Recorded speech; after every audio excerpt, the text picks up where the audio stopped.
కాషాయ వస్త్రం కరదండధారిణం కమండులం పద్మకరేణ శంఖం చక్రం గదాభూషితభూషణాఢ్యం శ్రీపాదరాజం శరణం ప్రపద్యే.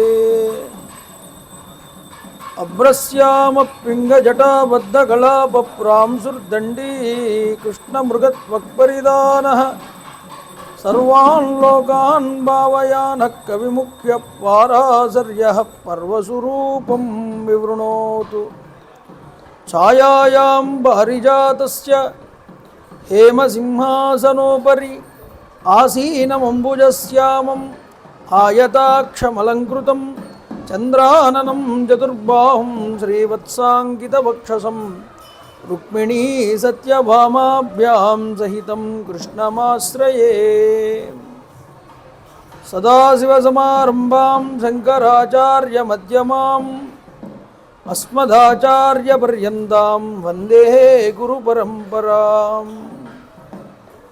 వైదేహీ సహితం సురద్రుమతలే హైమే మహామండపే మధ్యే పుష్పకమాసనే మణిమయే వీరాసనే సుస్థితం అగ్రే వాచయతి ప్రభంజనసుతే తత్వం మునిభ్యః పరం వ్యాఖ్యాంతం భరతాదిభిః పరివృతం రామం భజే శ్యామలం. రామం రామానుజం సీతం భరతం భరతానుజం సుగ్రీవం వాయుసూనూంచ ప్రణమామి పునః పునః. విమలపటి కమలకుటి పుస్తక రుద్రాక్షసస్తహస్తపుటి కామాక్షి పక్ష్మలాక్షి కలిత విపంచి విభాసి వైరించి మనోజవం మారుతతుల్యవేగం జితేంద్రియం బుద్ధిమతాం వరిష్టం వాతాత్మజం వానరయూధముఖ్యం శ్రీరామదూతం శిరసా నమామి. ఆపదామపహర్తారం దాతారం సర్వసంపదాం లోకాభిరామం శ్రీరామం భూయో భూయో నమామ్యహం. హరి ఓం. పరమేశ్వర స్వరూపమైన సౌగ నమస్కారం. శివాయ నమః. కాకపక్షధరం దేవం వనమాలా విభూషితం శ్రీరామం బాలకం ధ్యాయేత్ బాలకాండే మునీశ్వరః. నిన్నటి రోజు శ్రీమద్ రామాయణ మహాకావ్యాన్ని ప్రారంభం చేసుకున్నాం. లవకుశుల చేత చక్కగా లయ తంత్రి వాయిద్యాల యొక్క సమన్వయంతో స్వరయుక్తమైనటువంటి రామాయణ గానం అనేటటువంటిది ప్రారంభం అయినది. రామచంద్ర ప్రభు యొక్క సన్నిధిలోనే ప్రారంభం చేస్తూ లవకుశులు అయోధ్యాపుర వర్ణన గురించి చెప్తున్నారు. మొట్టమొదట ఏమిటి అయోధ్య అని. యోధ్యుం అశక్త ఇది అయోధ్య అని. ఎటువంటి శత్రువుల చేత కూడా పీడించబడనటువంటి దుర్భేద్యమైనటువంటి నగరమే అయోధ్య. ఈ అయోధ్య నగరాన్ని మొట్టమొదట మనువు నిర్మించాటండి. ఆ స్వయంభువ మనువు చేత నిర్మించబడినటువంటిదే ఈ అయోధ్య పట్టణం. ఈ మనువు యొక్క వంశంలో చాలామంది రాజులు పరిపాలన చేశారు, ఇక్ష్వాకు వంశ ప్రభువులు. అయితే ఇందులో గొప్పవాళ్ళు ఎవరు అంటే సగర చక్రవర్తి అన్నారు. ఈ సగరుడికి 60,000 మంది కుమారులు ఉన్నారు. వీళ్ళు సముద్రానికి పూడిక తీశారు. సముద్రానికి పూడిక తీయడం వల్ల వీటికి సాగరములు అని ఏర్పడ్డాయి, సముద్రాలకి పేరు. అయితే ఇక్ష్వాకూణామిదాం తేషాం రాజ్ఞాం వంశే మహాత్మనాం మహదుత్పన్నమాఖ్యానాం రామాయణం ఇతి శృతం ధర్మార్థ కామసహితం శ్రోతవ్యం అనసూయయా అన్నారు. ఈ రామాయణం రాముడి యొక్క చరిత్ర, రాముడు నడిచినటువంటి మార్గం, అది అందరికీ శిరోధార్యం అవ్వాలి అని మహర్షి మొట్టమొదటే ప్రారంభం చేస్తూ ఒక మాట చెప్పాడు. ధర్మము అర్థము కామాల్ని మూడింటినీ కూడా నెరవేర్చగలిగేటటువంటి గ్రంథము ఈ రామాయణమయ్యా. దీనిని ఎటువంటి దోషదృష్టి లేకుండా వినవలేను అని చెప్పారు. అందువల్ల మొట్టమొదటే ఆయన చెప్తున్నాడు, రాముడు నడిచిన మార్గము ధర్మపదము అని చెప్పాడు. అక్కడ ధర్మపరమైనటువంటి మార్గాన్ని ఇక్కడ మనకు చూపిస్తున్నారు కాబట్టి దీని యందు దోష దృష్టి పనికిరాదు. దీనిని చాలా శ్రద్ధగా వినాలి, శ్రద్ధగా పఠించాలి. కోసలో నామముదిత స్పీహితో జనపదో మహాను నివిష్ట సరయూ తీరే ప్రభూత ధనధాన్యవాను. సరయూ నదీ తీరం దగ్గర కోసల అనేటటువంటి ఒక రాజ్యం ఉన్నదయ్యా. ఇది ధనధాన్యాలతో వర్ధిల్లుతున్నటువంటి మహాపట్టణం, రాజ్యం. అయోధ్య నామనగరి తత్రాసీల్లోక విశ్రుత మనూనా మానవేంద్రేణ యాపురి నిర్మిత స్వయం. దీనిని స్వయంగా మనువు దీనిని నిర్మించాడు. ఈ నగరం విశాలమైనటువంటిది. 12 యోజనాల వెడల్పు, 3 యోజనాల పొడవుతో ఈ యొక్క మహాపట్టణం విరాజిల్లుతోందన్నారు. యోజనం అంటే 8 మైళ్ళు, 12 కిలోమీటర్లు. అంటే ఇప్పుడు రాష్ట్రాల కింద జిల్లాల కింద విడివడిపోయింది, కానీ అవన్నీ కలుపుకునే అయోధ్య నగరం కింద ఉండేది, కోసల రాజ్యం కింద. అంతటి మహాపట్టణంలో దశరథ మహారాజు అనేటటువంటి రాజు చేత తాంతు రాజా దశరథో మహారాష్ట్ర వివర్ధవాను, ఆ మహారాజు గారు ప్రస్తుతం దానిని పరిపాలన చేశారయ్యా. పురీమాం వాసయామాస దీవం దేవపతిర్యథ. అమరావతి పట్టణాన్ని దేవరాజు అయినటువంటి దేవేంద్రుడు ఎంత గొప్పగా పరిపాలన చేస్తున్నాడో అంత గొప్పగా దశరథ మహారాజు గారు ఈ పట్టణాన్ని పరిపాలన చేస్తున్నాడు. గొప్పదైనటువంటి పట్టణం, ఎటు చూసినా సరే వృక్ష సంపద చేత విరాజిల్లుతున్నది. ఆకాశాన్ని తాకుతున్నాయా అన్నట్లుగా ఉన్నటువంటి హర్మ్యాలు, గోడలు, యంత్రాలు, ఆయుధాలు, నగరం మధ్య భాగంలో అంతటా కొలువుదీరి ఉన్న అంగళ్ళు, దానికి గొప్పగా మనోహరంగా తీర్చిదిద్దబడినటువంటి అలంకారాలు, కళలతో, గొప్పదైనటువంటి సకల కార్యకలాపాలతో, స్తుతి పాఠకులతో విరాజిల్లుతున్నటువంటి పట్టణం ఈ అయోధ్య పట్టణం. ఎత్తైనటువంటి కోట బురుజులతో ఉన్నది, ధ్వజములతో ప్రతి ఇంటి మీద విలసిల్లుతున్నది. శతఘ్నుల చేత ఆ ప్రహారీ కాస్తూ గోడలంతటా కూడా శత్రు సైన్యం లోపలికి రాకుండా కట్టుదిట్టంగా ఏర్పాటు చేయబడి ఉన్నది. గొప్ప గొప్ప ఏనుగులు, జాతి గుర్రాలు, వృషభాలు, ఒంటెలు అసంఖ్యాకంగా ఉన్నాయి ఈ పట్టణంలో. ఈ యొక్క ప్రాహారం అనేటటువంటి గోడ ఈ అయోధ్య పట్టణం ధరించినటువంటి వడ్డానంలా కనిపిస్తోందన్నారు.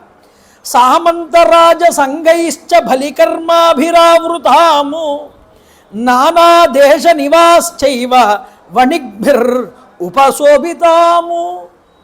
వివిధ దేశాల నుంచి వచ్చేటటువంటి వ్యాపారవేత్తలు, సామంతరాజులు కప్పాలు కట్టడానికి వస్తున్నారు, వెళ్తున్నారు. వ్యాపారవేత్తలు వ్యాపారాలు చేయడానికి వస్తున్నారు ఆ పట్టణంలోనికి ధనరాశులు పట్టుకుని. నిరంతరము క్రయ విక్రయముల చేత వివిధ దేశస్థుల చేత కిక్కిరిసి ఉన్నది ఈ యొక్క అయోధ్య పట్టణం. అమరావతి నగరంలాగా విలసిల్లుతుందంటాడు 1-2 సార్లు వాల్మీకి మహర్షి. సాలితండుల సంపూర్ణం ఇక్షుకాంఢరసోదకం. ఈ పురం మేలైనటువంటి వరి బియ్యము చేత చెరుకు రసం వంటి మధుర జలాలతోనూ సమృద్ధికరంగా ఉన్నది అని చెప్పారు. అంతేకాదండి, దుందుభిమ్రోతలతో, మృదంగ ధ్వనులతో, వీణానాదాలతో, మద్దెల యొక్క రవములతో ఈ మహానగరం ఎంతటా కూడా మంగళ వాయిద్యముల చేత మారుమ్రోగుతున్నది అని చూపించారు. అంతేకాదు, ఏచ బాణైర్న విద్యంతి వివిక్తం అపరాపరం శబ్దవేద్యంచ వితతం లఘుహస్త విశారద. ముఖ్యంగా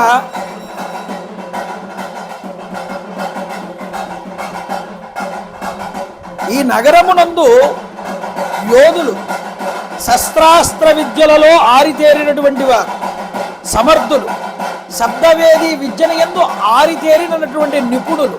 కానీ ఒంటరిగా ఎవరైనా వచ్చి యుద్ధానికి వస్తే వాళ్ళు పారిపోతే చూసి వాళ్ళని చంపరుట, వెంటాడి విడిచిపెట్టేస్తారు. అలాంటి ధర్మమైనటువంటి యుద్ధం చేయగలిగేటటువంటి సైన్యం దశరథుడి దగ్గర ఇలా విలసిల్లుతోందయ్యా. అంతేకాదు, ఈ అయోధ్య పట్టణంలో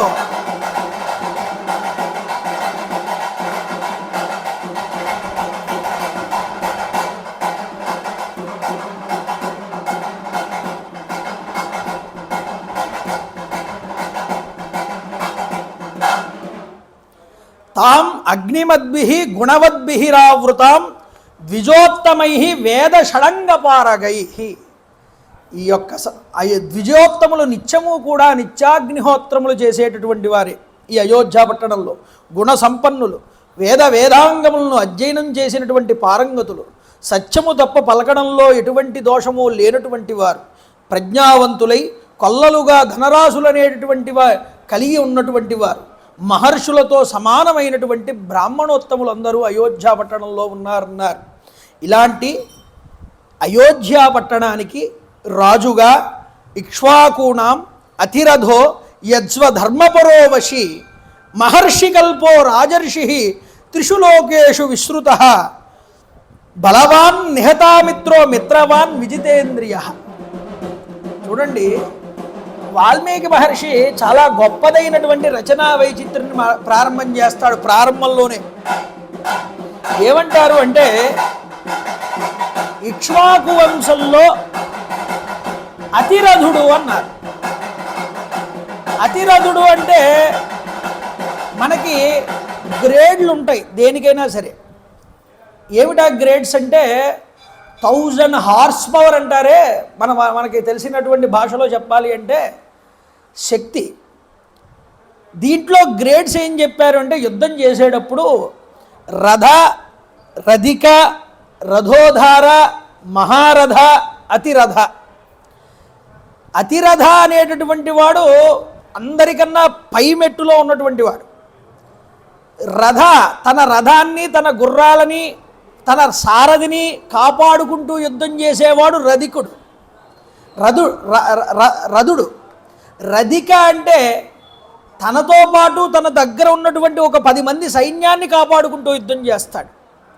అలాగే రథోధార అంటే తనతో పాటు ఒక 100 మంది సైన్యాన్ని కాపాడుతూ యుద్ధం చేస్తాడు, గుర్రాలని ఏనుగులతో సహా. ఇక మహారథ అంటే 1000 మంది సైన్యాన్ని తాను కాపాడుకుంటూ గుర్రాలని ఏనుగులతో సహా కాపాడుతూ యుద్ధం చేస్తాడు. ఇక అతిరథ అంటే తనతో పాటు 1,00,000 మంది సైన్యాన్ని తాను ఒక్కడు కాపాడుకోగలిగినటువంటి సమర్థవంతుడు. అటువంటి అతిరథులలో 10 మంది పెట్టు కాబట్టి ఇతన్ని దశరథ అని పిలిచారు. అంతటి శక్తివంతుడండి దశరథుడంటే. మనకి రామాయణంలో ఏదో ముసలివాడి కింద, కైకేయి దగ్గర ఏడుస్తూ బాధపడిన వాడి కింద, ఏమీ చేవలేని వాడి కింద కనిపిస్తాడనుకోవడం అంతకన్నా అజ్ఞానం మరొకటి లేదు. అంతటి వీర్యవంతుడు, ధైర్యవంతుడు, శౌర్యవంతుడు దశరథుడంటే. స్కాంద పురాణంలో ఒక కథ కనిపిస్తుంది. రోహిణీ నక్షత్ర శకలం ఒకటి వస్తూ ఉంటే శనేశ్వరుడు దాన్ని భేదించడానికి వెళ్తూ ఉంటాడు. వశిష్ఠ మహర్షి వారు వచ్చి చెప్తారు ఆ యొక్క దశరథుడితో, దశరథ, శనిగ్రహం రోహిణీ నక్షత్ర శకలాన్ని భేదిస్తోంది, దాన్ని కనుక భేదిస్తే నీ రాజ్యానికి కీడు జరుగుతుంది, నీ రాజ్యం సుఖవంతంగా ఉండదు అంటాడు. మరి ఏం చెయ్యాలి ప్రభు అంటే, నువ్వు శని మీద యుద్ధం ప్రకటించంటాడు. యుద్ధం ప్రకటిస్తే శని మీద ఎవరూ కూడా వెళ్ళలేరండి ముందరికి. పరమశివుడంతటి వాడే శనికి భయపడి దాక్కున్నాడని కథలు ఉన్నాయి మనకి. అలాంటిది గురువు చెప్పాడని యుద్ధాన్ని ప్రకటించాడు శనేశ్వరుడు మీద. దశరథుడంతటి వాడు సామాన్యుడు కాదు దశరథుడు. యుద్ధానికి వస్తున్నాడని చెప్పి శనేశ్వరుడంతటి వాడు కంగారు పడ్డాడండి దశరథుడిని చూసి.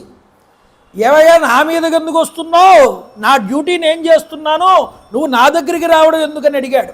లేదు, ఇది నువ్వు ఈ రోహిణీ శకలాన్ని కనుక భేదిస్తే నా యొక్క రాజ్యానికి కీడు, నువ్వు దాన్ని ఛేదించకుండా ఆపవా, లేకపోతే యుద్ధం చేయమంటావా అంటే ఆపుతారు, వదిలిపెట్టేస్తున్నానన్నాడు. అలా వదిలిపెట్టేస్తున్నానన్నందుకు దశరథుడు స్తోత్రం చేశాడండి శనేశ్వరుణ్ణి.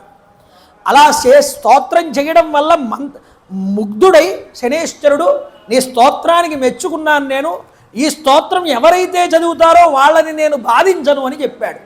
అందుకనే దశరథ కృత శని స్తోత్రము అని ఉంటుంది. ఎవరైనా ఏలినాటి శనిలో ఉన్నా, అర్ధాష్టమ శని, అష్టమ శనులు బాధిస్తున్నా, లేకపోతే గోచారంలో శని ప్రమాదకరంగా ఉన్నా సరే మనకి జాతకంలో శని బాగోకపోయినా వక్రగతిలో ఉన్నా సరే ఈ స్తోత్రాన్ని పారాయణ చేస్తే చాలు నేను విడిచిపెట్టేస్తానన్నాడు.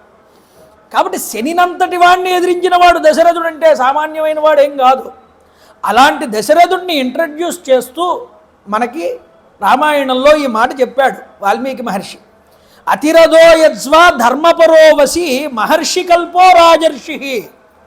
ఆయన కేవలం రాజు మాత్రమే కాదు, మహర్షి తుల్యుడు, రాజర్షి. రాజు కాబట్టి రాజర్షి ఆయన. కాబట్టి త్రిషులోకేషు విస్తృత, కేవలం భూలోకంలోనే కాదయ్యా ఆయన కీర్తి ముల్లోకాలు కూడా కీర్తించబడింది. అంతటి మహాత్ముడు, ధర్మపరుడు, ప్రజలని కన్న బిడ్డలులాగా దేవేంద్రుడిలాగా పాలించేటటువంటి గుణం కలిగినటువంటి వాడు. చూడండి, ఏదైనా సరే అది ఆ స్థానమునందు ఉన్నటువంటి వ్యక్తికి, పరిపాలకుడికి కొంత సమయం రాడిస్తుంది ఎక్కడైనా సరే. ఎందుకు? సాక్షాత్తు విష్ణు స్వరూపమే పరిపాలకుడు అంటే. రాజంటే నా విష్ణు పృథివీపతి. రాజు స్థానంలో ఉన్నవాడి ప్రతి ఒక్క అంశలోనూ విష్ణు ఉంటాడు.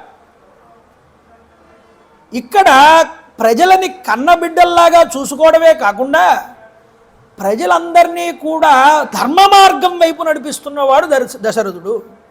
అందుకనే మళ్ళా రామాయణంలో ఈ యొక్క ఘట్టాన్ని ప్రారంభం చేస్తూ మొట్టమొదట అయోధ్యాపుర ప్రజల గురించి ఒక పద్య రూపంలో ఒక మాట చెప్తుంది ఆవిడ. భూరి విద్యా ప్రౌఢి శారదాపీఠమై గణుతింప సత్యలోకమ్ము ఓలే.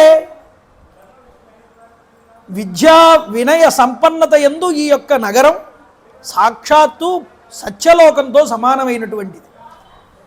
అంటే సరస్వతి ఇందు నిలవై ఉన్నది అని చెప్పడం అక్కడ.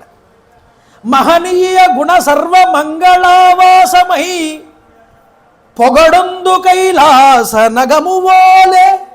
సర్వమంగళాల్ని కట్టబెట్టేటటువంటి సర్వమంగళాస్వరూపమైన జగదంబ ఉన్నటువంటి కైలాసం ఉన్నదే, ఆ కైలాసమే ఈ అయోధ్య నగరం అంటున్నది. ఎందుకు? ఈ అయోధ్య నగరంలోనే సర్వమంగళాలు ఉన్నాయి. ఎందుకంటే మంగళస్వరూపులు ఇక్కడ ఉన్నటువంటి ప్రజలందరూ. లలిత సంపశ్చాలి లక్ష్మీ నివాసమై యురవైన వైకుంఠపురము వోలే. ఇక్కడ ఉన్నటువంటి స్త్రీలందరూ సాక్షాత్తు లక్ష్మీమాత్రలు. ఆ లక్ష్మీ స్వరూపం వారి యందు ఉన్నది కాబట్టి ఇది వైకుంఠంతో సమానం అన్నారు. విరచిత ప్రఖ్యాత హరిచందనాడ్యమై యారూడి అమరాలయమ్ము వోలే. ఇక్కడ ప్రజలందరూ కూడా దేవతాతుల్యులై ఉన్నారు కాబట్టి ఇది సాక్షాత్తు అమరావతి పట్టణమే. రాజరాజ నివాసమై తేజరిల్లి నరవరోత్తర దిగ్భాగ నగరి ఓలే. సకల జనములు కొనియాడ జగములందు బొలుపు మీరను సాకేతపురవరమ్ము. ఈ అయోధ్య పట్టణాన్ని పొగడనటువంటి జనులు లేరుట. ఈ లోకంలోనే కాదు, అన్ని లోకాల్లో ఉన్న వారందరూ కూడా ఈ అయోధ్య వైపే దృష్టి అందరికీ. ఏమి మంగళములు, ఏమి ధర్మము, ఏమి వైభవము, దశరథుడి యొక్క పాలనే పాలన కదా అనుకుంటున్నారుట. ఆయన ధర్మపాలన అంత గొప్పగా ఉన్నది. అందులో రాజు కానివాడు లేరు అన్నారు. ఎంత గొప్ప మాట చూడండి. ఆవిడ దృష్టి, మల్లమాంబ వారి యొక్క దృష్టి ఎలా ఉంది అంటే, అసలు దశరథుడు రాజు కాదు, అందులో ఉన్న ప్రతి ప్రజ కూడా రాజుతోనే సమానం అన్నది. ఎందుకు? రాజు అలాంటి వాడైతే ప్రజలు కూడా అంత గొప్పవాళ్ళు అవుతారు. ఎందుకని? రాజులు కాంతియందు రతిరాజులు రూపమందు వాహిని రాజులు దానమందు మృగరాజులు విక్రమ కేళియందు గోరాజులు భోగమందు దినరాజులు సంతత తేజమందు రారాజులు మానమందు నగరమ్మున రాజకుమారులందరూ. మానధనులైనటువంటి జనులందరూ కూడా పరువు కోసం ఏ పనైనా చేస్తారు, నిలబెట్టుకోవడం ఇచ్చిన మాట కోసం. అలాంటి ధనంలో అందరూ రారాజులేట. సంపద సంపాదించడంలో అందరూ గోరాజులేట. అంతేకాదండి, సౌందర్యమునందు అందరూ రతిరాజులే, మన్మధులే. కాంతి యందు అందరూ కూడా పృథివీ పాలకులే. అంత తేజస్సు ఉంటుంది ప్రతి ప్రజలో కూడా. ఎందుకని ఒక్క రాజు ధర్మాత్ముడై ధర్మంగా పరిపాలన చేస్తే ఆ యొక్క శక్తి, ఆ యొక్క ఔన్నిత్యం ప్రజల యందు కూడా భాసిస్తుంది. అలాగా ఈ అయోధ్య పట్టణంలో ప్రజలు కరువు కాటకాలు లేకుండా కామాతురుడు కానీ, లోభి కానీ, క్రూరుడు కానీ, విద్యాహీనుడు కానీ, నాస్తికుడు కానీ ఎవ్వరూ లేరన్నారు ఈ అయోధ్య పట్టణంలో. ధర్మపరుడైన నగరం ఎలా ఉంటుందో అయోధ్య వర్ణనలో చూపిస్తాడు. అధర్మాత్ముడి యొక్క పాలనలో ఉన్న నగరం ఎలా ఉంటుందో లంకావర్ణనలో చూపిస్తాడు వాల్మీకి మహర్షి. కాబట్టి ఇంతటి సుందరమైన, సుగుణమైన, స్వచ్ఛమైన, ధర్మయుక్తమైనటువంటి నగరం ఈ అయోధ్య పట్టణం. అందుకని చెప్తున్నారు ఇక్కడ, దృష్టి జయంతో విజయ సిద్ధార్థో అర్ధసాధక అశోకో మంత్రపాలశ్చ సుమంత్ర అష్టమో భవతు.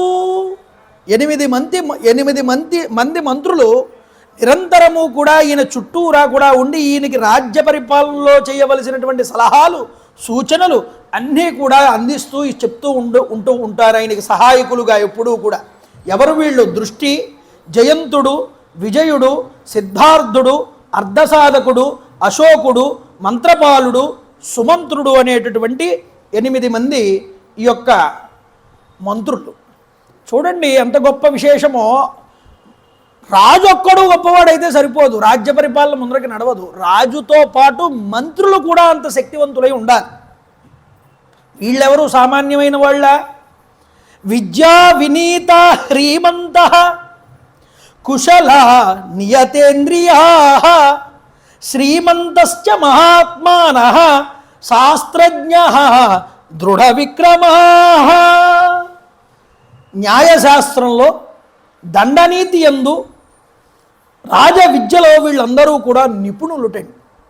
అకృత్యములనేటటువంటి వాటికి ఎన్నడూ కూడా తావివ్వనటువంటి వారు, పాల్పడనటువంటి వారు, నీతి కుశలులు, విద్వత్తు కలిగినటువంటి వారు, సంపన్నులు, మిక్కిలి ప్రజ్ఞావంతులు, రాజనీతి బాగా తెలిసినటువంటి వారు, సామాన్యులు కారు, త్రికరణ శుద్ధి కలిగినటువంటి వారు, క్షమాగుణం కలిగినటువంటి వారు, చిరునవ్వుతో ముందుగా మాట్లాడేటటువంటి గుణం కలిగిన వారు, స్వరాష్ట్రమునందు కానీ పరరాష్ట్రమునందు కానీ జరగబోయేటటువంటి సన్నివేశాల్ని, విషయాల్ని ముందుగానే వాళ్ళు గుర్తించి జాగ్రత్తగా పడిగేటటువంటి ముందు దృష్టి కలిగినటువంటి వారు.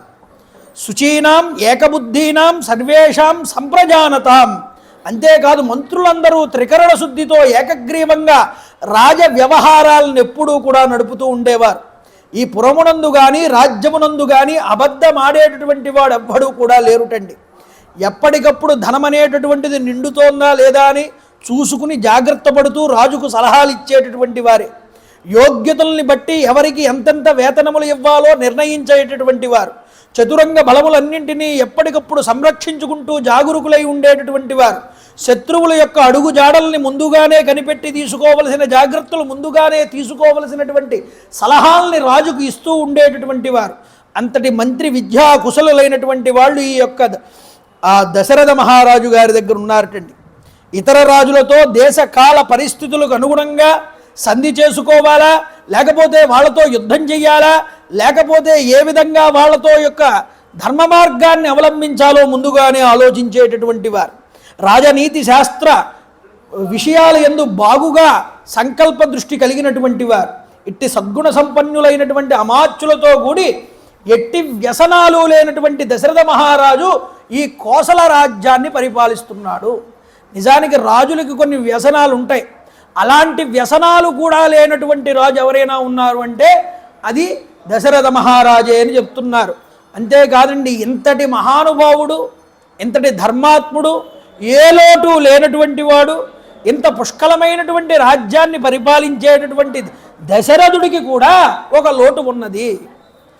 అన్నీ భగవంతుడు సమకూరిస్తే, అన్నీ దగ్గర ఉంటే భగవంతుడినే మర్చిపోతామండి. భగవంతుడు ఏదో ఒక లోటు పెడతాడు, ఆ లోటు వల్లైనా భగవంతుడిని పట్టుకుంటామని. అందువల్ల ఆ లోటుతో ఆయన ఎప్పుడూ కూడా కాస్త ఆలోచన చేస్తున్నాడు. తస్యాత్వేవం ప్రభావస్య ధర్మజ్ఞస్య మహాత్మనః సుతార్థం తప్యమానస్య నాసీద్ వంశకరశ్రుతః. అతనికి సంతానము లేదు. అప్పటిదాకా ఆయన రాజ్య పరిపాలనలోకి వచ్చి అప్పటికే కొన్ని వేల సంవత్సరాలు గడిచింది. 60,000 సంవత్సరాల వయసు కలిగినటువంటి వాడు అయినా సరే పుత్రవాత్సల్యానికి నోచుకోలేకపోయాడు, బాధపడుతున్నాడు. పక్కనే వృద్ధమంత్రి అయినటువంటి సుమంత్రుడు ఉన్నాడు. అందుకనే అతడికి భూత భవిష్యత్ వర్తమానాల యందు చాలా దృష్టి ఉన్నటువంటి వాడు. దశరథుడి కన్నా ముందటి వాడు కృతయుగంలో ఋషుల దగ్గర సనత్కుమారుడి చేత ఒక విషయం విని ఉన్నటువంటి వాడు. ఇప్పుడు దశరథుడికి చెప్తున్నాడు. చూడండి, దశరథుడు అంటున్నాడు, నాకు సంతానం లేదు కాబట్టి నేను అశ్వమేధ యాగం చేస్తే పూర్వజన్మలో నేను చేసినటువంటి ఏదైనా ప్రతిబంధకపూర్వకమైన పాపములు ఏవైనా ఉంటేవి పోతే నాకు సంతానం కలగవచ్చు. ఓ సుమంత్ర, ఉన్నపడంగా జాబాలి, కశ్యప, వశిష్ఠ, వామదేవ ప్రభుదులైనటువంటి పురోహితులందరినీ ఇక్కడికి తీసుకుని రా అన్నాడు. సుమంత్రుడు వెంటనే వెళ్ళాడు. ఈ పురోహితులందరినీ కూడా పిలుచుకుని వచ్చాడు. పిలుచుకుని వచ్చిన తరువాత అడిగాడు, నేను అశ్వమేధ యాగాన్ని చెయ్యాలనుకుంటున్నానయ్యా, పుత్ర సంతానం కోసం నేను. కాబట్టి నాకు వంశాభివృద్ధి కలిగించడానికి ఏదైనా ప్రతిబంధక దోషం పోవాలి అంటే ఈ అశ్వమేధ యాగం చెయ్యాలని సంకల్పం కలిగింది. నా సంకల్పం యజ్ఞానికి అవసరమైనటువంటి యోపపాత్రాది ఉపకరణాలన్నీ కూడా తెప్పించండి, అన్ని యజ్ఞాశ్వాన్ని సిద్ధం చెయ్యండి అని పురోహితులకు చెప్పాడు. చూడండి, ఇక్కడ ఒక ప్రశ్న వేసుకోవాలి మనం. ఏదైనా సందేహం కలిగితే, ఏదైనా ఆలోచన వస్తే రాజనేటటువంటి వాడు ధర్మయుక్తమైనటువంటి కార్యాల్లో పురోహితుడిని సంప్రదించాలి. కానీ వాల్మీకి రామాయణంలో మనకి దశరథుడు సొంతంగానే నేను అశ్వమేధ యాగం చెయ్యాలి అని నిర్ణయం తీసుకున్నట్లుగా కనిపిస్తుంది. ఇది భగవత్ సంకల్పం. భగవత్ సంకల్పమే మనసులో నుండి ప్రేరణ కింద కలిగింది. ఉద్ధరే ఆత్మనాత్మానం అంటారు. నీ ఆత్మస్వరూపమే నీ బుద్ధి కింద మారి నీ లోపల నిన్ను ప్రచోదన చేస్తుంది. అందువల్ల వశిష్ఠుణ్ణి కూడా అడగకుండానే పూర్వజన్మలో తాను మనువు, ఆ మనువు విష్ణువునికి తపస్సు చేసి నువ్వే నాకు కుమారుడిగా కలగాలి అనే వరం ఉంది. ఆ వరం నెరవేరాలి అంటే సాక్షాత్తు మహర్షితుల్యుడైనటువంటి ఈ దశరథుడికి భగవంతుడి యొక్క సంతానం భగవంతుడే రావాలి సంతానంగా. వచ్చేది ఎలా రావాలి? గుర్తుపెట్టుకోండి, ప్రార్థన నుంచి కలుగుతారు. ఎవరైనా సరే మహాత్ములు పుట్టారు అంటే అది ప్రార్థన నుంచి మాత్రమే వస్తారు వాళ్ళు. శృంగేరి శారదాపీఠానికి ఆధిపత్యం వహించినటువంటి భారతీ తీర్థస్వామి వారు పుట్టడానికి ఈ 365 రోజులు ఏకాదశ రుద్రాభిషేకం చేశారు. కోటప్ప కొండ రోజు కూడా కొండపైకి ఎక్కి వారి తండ్రి గారు. అలా చేయడం వల్ల ఆయన మహాప్రసాదంగా పుట్టాడు.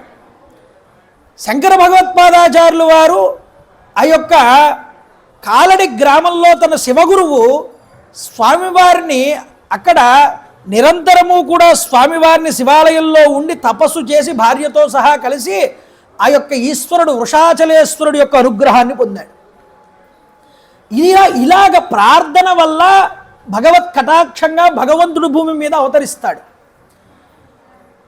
ఇది సొంత నిర్ణయం కాదు దశరథుడిది. మనసు యందు ప్రేరణ భగవత్ సంకల్పంగా కలిగింది.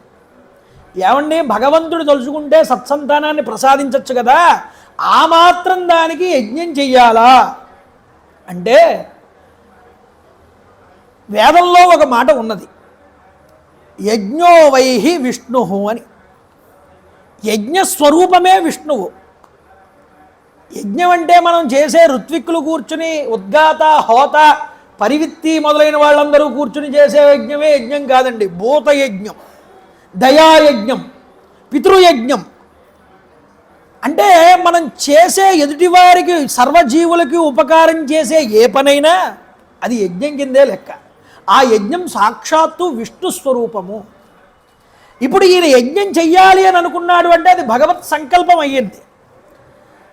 అది యజ్ఞ రూపంలోనే ఎందుకు వచ్చిందంటే వేదం చెప్పినటువంటి మాట స్థిరపడాలి కాబట్టి యజ్ఞో వై విష్ణు అని ఆ యజ్ఞం చేయించి యజ్ఞం ద్వారా పరమాత్మ ఆవిర్భవిస్తున్నాడు అని చెప్పడానికి. కాబట్టి ఆయన సంకల్పం భగవత్ ప్రేరణతో కలిగినదేనని వశిష్ఠుడికి తెలుసు. కాబట్టి దానికి వెంటనే తథాస్తు అన్నాడు ఆయన. చాలా మంచి ఆలోచన చేసావు మహారాజా, నన్ను సంప్రదించలేదేమిటి, నువ్వు నీ ఇష్టం వచ్చిన నిర్ణయాలు తీసుకుంటావా అని అనలేదు ఆయన. ఆయన అంతటి గొప్పవాడు పురోహితుడు. పుర ఆగామి శుభం సూచయతి అశుభం నివారయతి ఇది పురోహిత. శుభాన్ని కలిగించి అశుభాలు తీసేవాడే పురోహితుడు. అప్పుడు ఇది పురోహిత, పురోహిత శబ్దానికి అర్థం వశిష్ఠుల వారు మనకి చూపించారు. కాబట్టి ఆయన తప్పకుండా ఇది చాలా మంచి నిర్ణయం చేసేయమన్నారు. చేసేయమంటే వెంటనే దీనికి కావలసినటువంటి సంభారాలన్నీ ఏర్పాటు చేయండి, సరయూ నదికి ఉత్తర భాగంలో పందిళ్ళు వేయించండి యజ్ఞమండపాలు, అక్కడికి మనం ఈ యొక్క యజ్ఞాన్ని ప్రారంభం చేద్దాం, యజ్ఞంలో ఎటువంటి విఘ్నాలు రాకుండా చూసుకోవలసిన బాధ్యత మీదే స్వామి అని ఆ వశిష్ఠుల వారికి బాధ్యతలన్నీ అప్పగించి తాను నిష్క్రమించి కౌసల్య సుమిత్ర కైకేయుల దగ్గరికి వెళ్ళి సంతానార్థమై నేను యజ్ఞం చేయడానికి నిశ్చయించుకున్నాను అని చెప్పగానే వాళ్ళ ముగ్గురి ముఖాలు కూడా వికసించాయన్నాడు.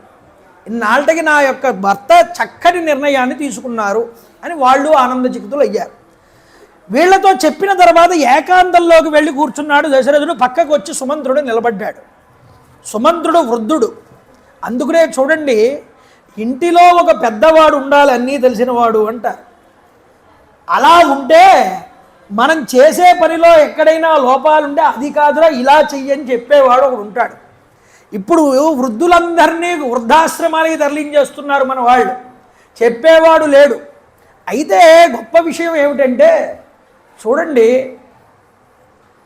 ఆయన చెప్పాడు నీకు పుత్ర సంతానం కలిగే యోగ్యత ఉన్నది అని సనత్కుమారుడు ఒకరోజు చెప్పాడయ్యా పూర్వం, అది నేను విన్నాను.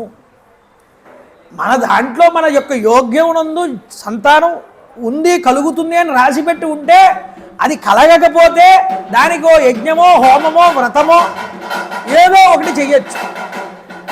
అసలు అందులోనే రాసిపెట్టి లేకపోతే మనం ఏం చేస్తాం, ఏవి చేసినా దానివల్ల ఫలితం ఉండదు. కాబట్టి నీకు రాసిపెట్టి ఉంది, నీకు సంతాన యోగ్యం ఉన్నది, ఏం చెయ్యాలి అంటే నువ్వు పూర్వం కృతయుగంలో జరిగినటువంటి మాట ఋషుల సమావేశం జరిగిందయ్యా, ఆ ఋషుల సమావేశంలో సనత్కుమారుడు వచ్చాడు, ఆ సమావేశం జరుగుతున్నప్పుడు నేను అక్కడే ఉన్నాను. దశరథుడికి 4 పుత్ర సంతానం కలుగుతారు అని ఆయన చెప్పాడు. ఎలా కలుగుతారో తెలుసా? విభాండక మహర్షి యొక్క కుమారుడైనటువంటి ఋష్యశృంగ మహర్షి వల్ల నీకు యజ్ఞం జరిగి ఆ యజ్ఞ ఫలితంగా నీకు 4 కుమారులు జన్మిస్తారు అని చెప్పాడు. సవిస్తరంగా చెప్పమన్నాడు. చెప్తున్నాడు, కశ్యపశ్యతు పుత్రో అస్తి విభండక ఇతి శ్రుతః ఋష్యశృంగ ఇతి ఖ్యాతః తస్య పుత్రో భవిష్యతి. కశ్యప మహర్షి యొక్క పుత్రుడైనటువంటి విభాండకుడికి ఒక జింక యందు సంతానం కలుగుతుంది, అతడే ఋష్యశృంగుడు. జింక యందు సంతానం కలగడం ఏమిటండి? ఋషుల యొక్క సంకల్ప బలం అండి. వాళ్ళకి సంకల్పంతో ఒక మహా తేజస్సును పుట్టించాలి భూమి మీద అనుకుంటే వాళ్ళు ఎలాగైనా పుట్టించగలరు. మహాత్ములు ఎలాగైనా జన్మించవచ్చు, కానీ వాళ్ళు మహాత్ములు కాబట్టి వాళ్ళకి దోషాలు ఉండవు.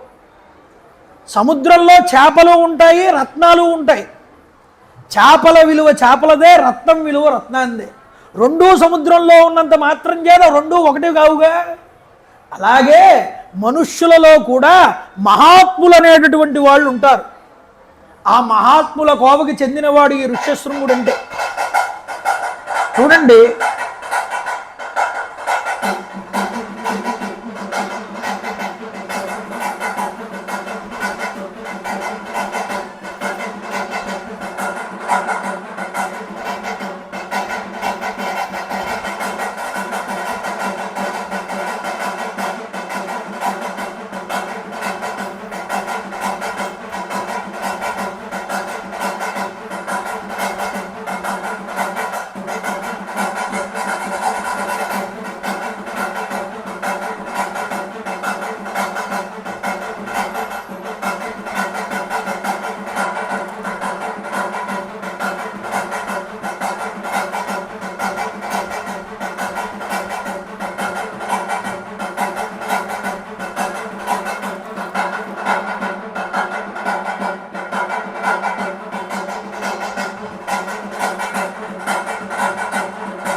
వైవిధ్యం బ్రహ్మచర్యస్య భవిష్యతి మహాత్మనః లోకేషు ప్రదితం రాజన్ విప్రయిశ్చ కదితం సదా.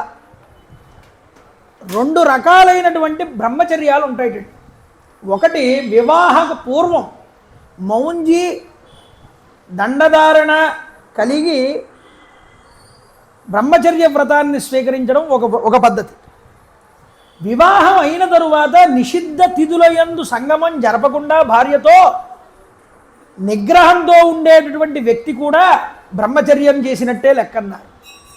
ఈ 2 నడపగలిగినటువంటి వ్యక్తి ఎవరు అంటే ఆ యొక్క ఋష్యశృంగుడు. అంతటి శక్తివంతుడు. చిన్నతనం నుండి తండ్రి యొక్క లాలనలోనే పెరిగినటువంటి వాడు. అతడికి లోకంతో సంబంధం లేదు. ఎక్కడ ఈ ఋష్యశృంగుడి యొక్క ఆశ్రమం అంటే శృంగేరి శారదాపీఠం ఉన్నటువంటి ప్రాంతం ఉన్నదే ఇప్పుడు అదే ఋష్యశృంగపురాధీశుడైనటువంటి ఆయన యొక్క ప్రాంతం. అది ఇప్పటికీ కిగ్గా అనే ప్రాంతం ఉన్నది. దానికి దగ్గరగానే దేవాలయం. అందరూ శివాలయం అనుకుంటారు, కాదు, అది ఋష్యశృంగ మహర్షి వారే లింగ రూపంలో ఉంటారు. కాబట్టి ఈ ఋష్యశృంగుడు ఎన్నడూ స్త్రీలని కానీ పర వ్యక్తుల్ని కానీ వేరే ప్రజల్ని కానీ చూసింది లేదు. అరణ్యంలోనే ఎప్పుడూ తాపసి వృత్తితో ఉండి తండ్రిని సేవించుకుంటూ ఉంటాడు. యజ్ఞ యాగాది క్రతువులు తన యొక్క ఋషితుల్యమైన జీవితం తప్ప మరొకటి ఆయనకి తెలియదు.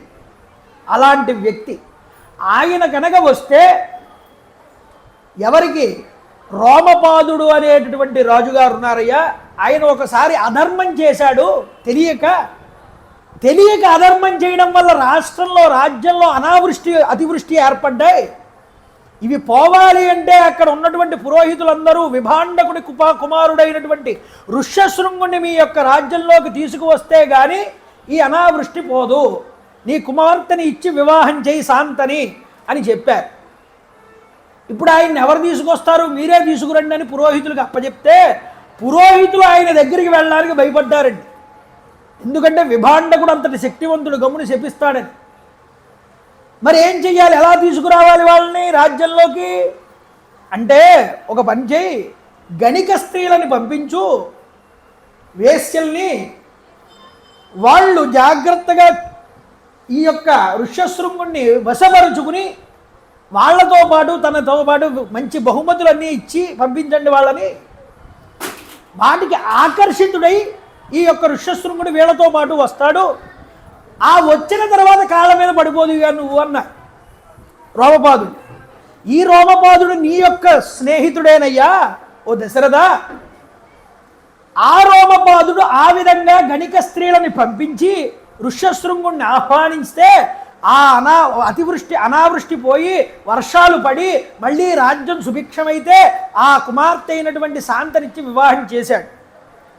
ఇప్పుడు ఆ ఋష్యశృంగుడు ఆ రోమపాదుడి యొక్క రాజ్యంలోనే ఉన్నాడు.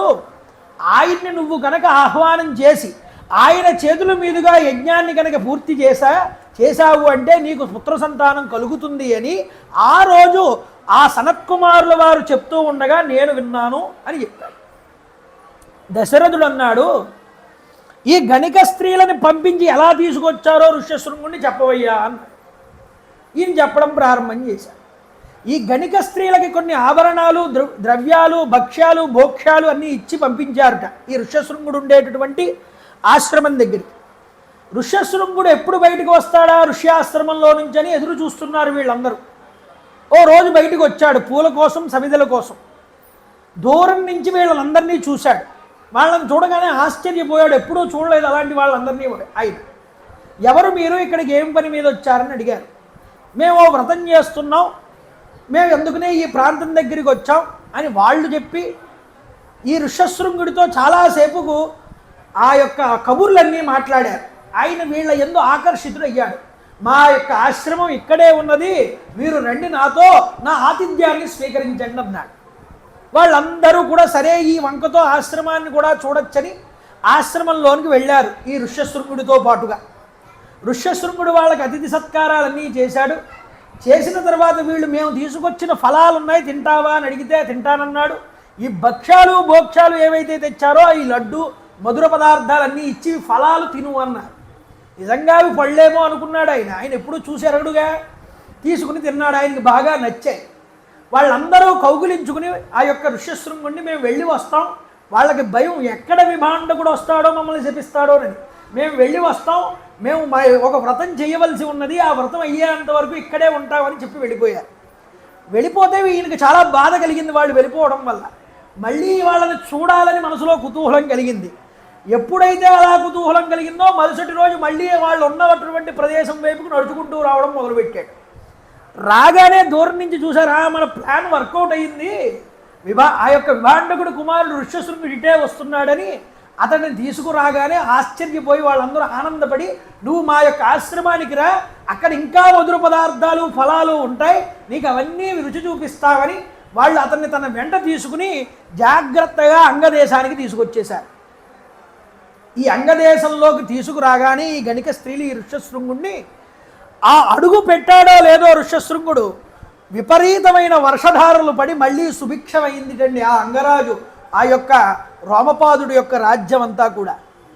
ఆశ్చర్యచకితుడై రోమపాదుడు వెళ్ళి పాదాల మీద పడి ఋష్యశృంగుడికి, అయ్యా మహానుభావ, నీ పాద స్పర్శ వల్ల మళ్ళీ అంగదేశం అంతా వర్షధారల చేత నిండుకుంది, మమ్మల్ని అనుగ్రహించండి, నేను ఈ గణిక స్త్రీలను పంపించి మిమ్మల్ని తీసుకొచ్చినందుకు మీరు కోప్పడవద్దు, నన్ను క్షమించి నా ఆతిథ్యాన్ని స్వీకరించమని లోపలికి ఆహ్వానం చేస్తే మన్నించాడు ఋష్యశృంగుడు. ఆ తరువాత తన కుమార్తెని ఇచ్చి వివాహం చేశాడు. చేసిన తర్వాత అల్లుడుగా తాను కొంతకాలం ఆ ప్రదేశంలోనే ఉన్నాడయ్యా, నువ్వు వెళ్ళమంటే వశిష్ఠాది పురోహితులందరి దగ్గర ఆజ్ఞ తీసుకుని మంత్రి పురోహితుల్ని వెంటబెట్టుకుని రథాల మీద తాను ప్రయాణం చేసి ఆ రాణులతో సహా తన మిత్రుడైనటువంటి రోమపాదుడి యొక్క అంగరాజ్యానికి బయలుదేరాడు దశరథుడు సుమంత్రుడి యొక్క సలహా మీద. వెళ్ళి ఆతిథ్యాన్ని స్వీకరించాడు, రోమపాదుడు ఇచ్చినటువంటి ఆతిథ్యాన్ని. ఇచ్చిన తర్వాత, అయ్యా ఏమి పని, నా కోసం ఇంత దూరం ప్రయాణం చేసి వచ్చావు అంటే, ఏమీ లేదయ్యా, నాకు ఒక వ్రతం ఉన్నది, యజ్ఞం చెయ్యాలని నిర్ణయం చేసుకున్నాను సంతానం కోసం. నీ కుమార్తె అయినటువంటి శాంత యొక్క భర్త అయినటువంటి ఋష్యశృంగుడి చేత ఈ వ్రతం యజ్ఞం చెయ్యాలని నేను సంకల్పం చేస్తున్నాను, దానికి నువ్వు అనుమతి ఇచ్చి నీ యొక్క అల్లుడిని నాతో పంపించవలసిందిగా కోరుతున్నాను. 7 రోజులు ఆతిథ్యం స్వీకరించిన తరువాత 8వ రోజు మాట్లాడేటండి దశరథుడు. వెళ్ళిన వెంటనే వచ్చిన వ్యవహారం చెప్పేయకూడదు, కొంతకాలం అక్కడ వాళ్ళ దగ్గర ఆతిథ్యాన్ని స్వీకరించాలి. ఇది మర్యాద, రాజుల యొక్క మర్యాదనంతటినీ చూపించారు ఇక్కడ. 7 రోజులు నివాసం ఉన్న తర్వాత వాళ్ళ ఇంట్లో ఆతిథ్యం స్వీకరించిన తర్వాత 8వ రోజు చెప్పాడు ఈ విషయాన్ని. దానిదే ఉంది మిత్రమా, తప్పకుండా నా యొక్క అల్లుడిని నేను అడుగుతాను, నీ దగ్గరికి పంపుతానని ఆ ఋష్యశృంగుణ్ణి పిలవగానే, ఋష్యశృంగుణ్ణి అడగగానే తప్పకుండా చేయిస్తానని మాటిచ్చాడు. ఆనందచికితుడై శుభముహూర్తమున తన అల్లుడిని కోడల్ని, తన మిత్రుడి యొక్క కూతురు తనకి కూతురేగా, తనకి అల్లుడైతే ఇతనికి అల్లుడే అవుతారు. అందువల్ల చాలామంది శాంత దశరథుడి యొక్క కుమార్తె ఔరసపుత్రిక రోమపాదుడికి సంతానం లేకపోతే ఇచ్చాడు అంటారు. అది ఎక్కడా వాల్మీకి చూపించలేదండి రామాయణంలో. కాబట్టి ఏమిటి అంటే, మిత్రుడు యొక్క కూతురు కాబట్టి ఇతనికి పుత్రికతో సమానం, నా కూతురుని అల్లుడిని తీసుకువెళ్తానయ్యా అన్నాడు. ఆ మాట సందర్భంలో సరే అని పంపిస్తే అయోధ్య పట్టణం అంతా కూడా తోరణాలతో కల్లాపిలు జల్లి పూలదండలతో అలంకరించి వాళ్ళందరికీ స్వాగతాలు చెప్పారు. ఆ శాంత చుట్టూరా కూడా రాణులందరూ గుమ్ముగూడి ఆవిడ్ని పలకరించారు, ఆనందచికితులయ్యారు. ఒకానొక రోజు కొంతకాలం గడిచిన తరువాత దశరథ మహారాజు గారు వెళ్ళి ఋష్యశృంగుడికి నమస్కారం చేసి, అయ్యా పుత్ర సంతానార్థమై నేను యజ్ఞం తలపెట్టాను, ఆ యజ్ఞాన్ని మీరు చేయించాలి అని నమస్కారం చేస్తే, తప్పకుండా నేను నీ చేత యజ్ఞం చేయిస్తానయ్యా, ఇక మంత్రదీక్షని నువ్వు తీసుకో, యజ్ఞానికి సన్నద్ధుడివిక, యజ్ఞాస్వాన్ని విడిచిపెట్టండి అని చెప్పాడు. యజ్ఞశాల నిర్మాణం చెయ్యమని చెప్పాడు. వెంటనే ఈ మాట చెప్పగానే ఋష్యశృంగుడు వశిష్ఠ వామదేవాది ప్రభుతులందరినీ కూడా పిలిచి వాళ్ళందరి సమక్షంలో, అయ్యా ఈరోజు మనకి ఋత్విక్కుగా ఈ యొక్క ఋష్యశృంగుల వారు మనకి ఈ యొక్క వ్రతాన్ని చేయిస్తున్నారు.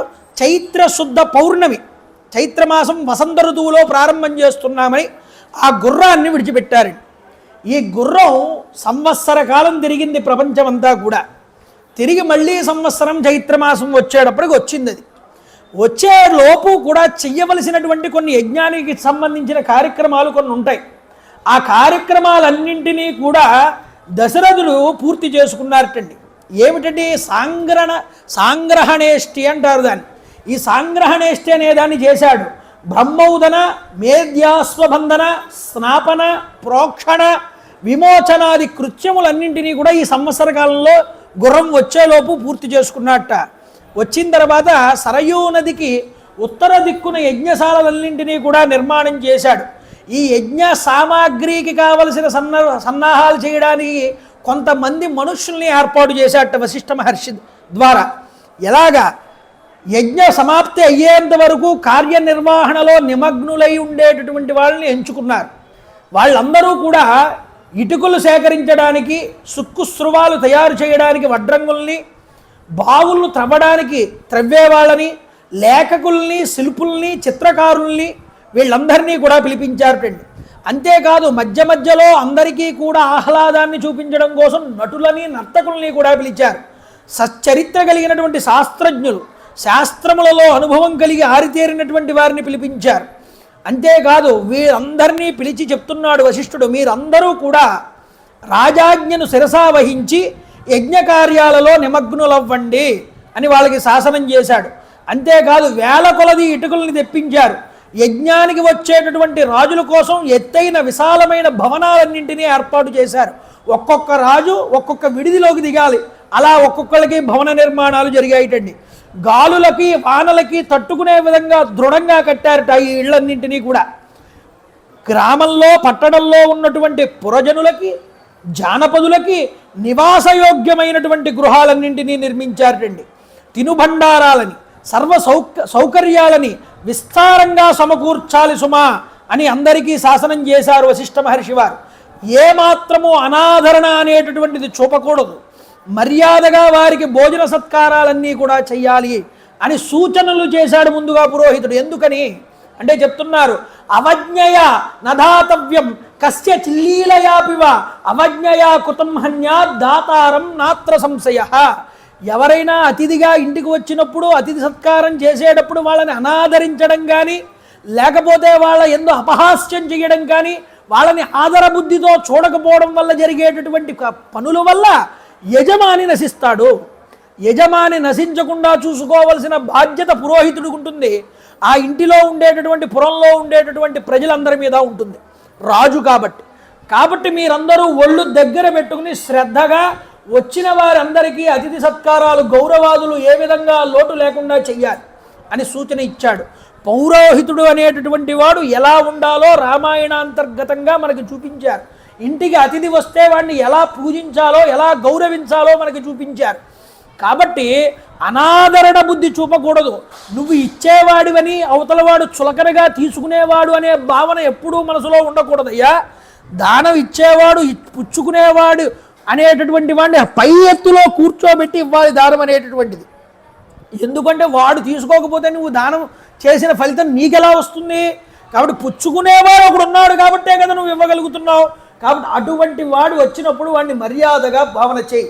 స్వరూపంగా లక్ష్మీనారాయణ స్వరూప బ్రాహ్మణ అని చెప్తారు. అందుకునే దానం ఇప్పించినప్పుడు కూడా అతడు బ్రాహ్మణుడు కాదయ్యా, సాక్షాత్తు లక్ష్మీనారాయణుడే అని ఆ భావన మనసులో ఉండాలి. ఆ ఆదరణ బుద్ధి ఉండాలి, ఆ దృష్టి ఉండాలి. అప్పుడే నువ్వు చేసిన ఏ పనైనా శ్లాఘించబడుతుంది. అది దేవతల యొక్క తృప్తికి కారణమవుతుంది. అందువల్ల పురోహితుడు నొక్కి మరీ చెప్పాడు ఈ మాటని. ఎవ్వరు వచ్చినా వాళ్ళని అనాదర బుద్ధి చూపించవద్దు, వాళ్ళని ఆదర బుద్ధితో స్వీకరించండి, వాళ్ళని గౌరవించండి, వాళ్ళకి చెయ్యవలసిన సత్కారములు చెయ్యండి అని చెప్పాడు.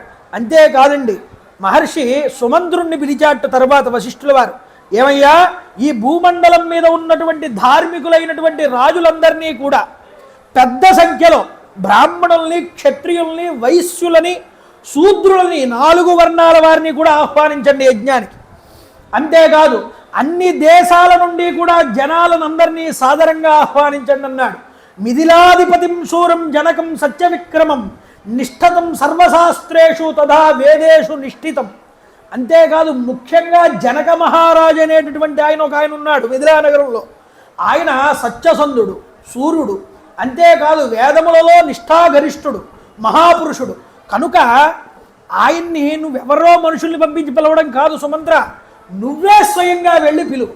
ఎందుకు? భవిష్యత్తులో ఉండే బాంధవ్యాన్ని ముందుగానే దర్శించగలిగిన మహర్షి కాబట్టి ఇక్కడ వశిష్ఠుల వారు ఆ మిథిలాధిపతి అయినటువంటి జనక మహారాజును ప్రత్యేకంగా పిలవమని చెప్పాడు.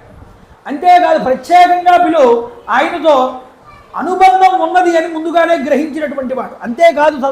అంతేకాదయ్యా తథా కాశీపతిం స్నిగ్ధం సతతం ప్రియవాదినం, మధుర భాషి కాశీరాజు గారికి ఆప్తమిత్రుడైనటువంటి ఆ యొక్క రాజుగారికి ఆప్తమిత్రుడైనటువంటి కాశీరాజును కూడా దగ్గరుండి తీసుకురా అని చెప్పాడు.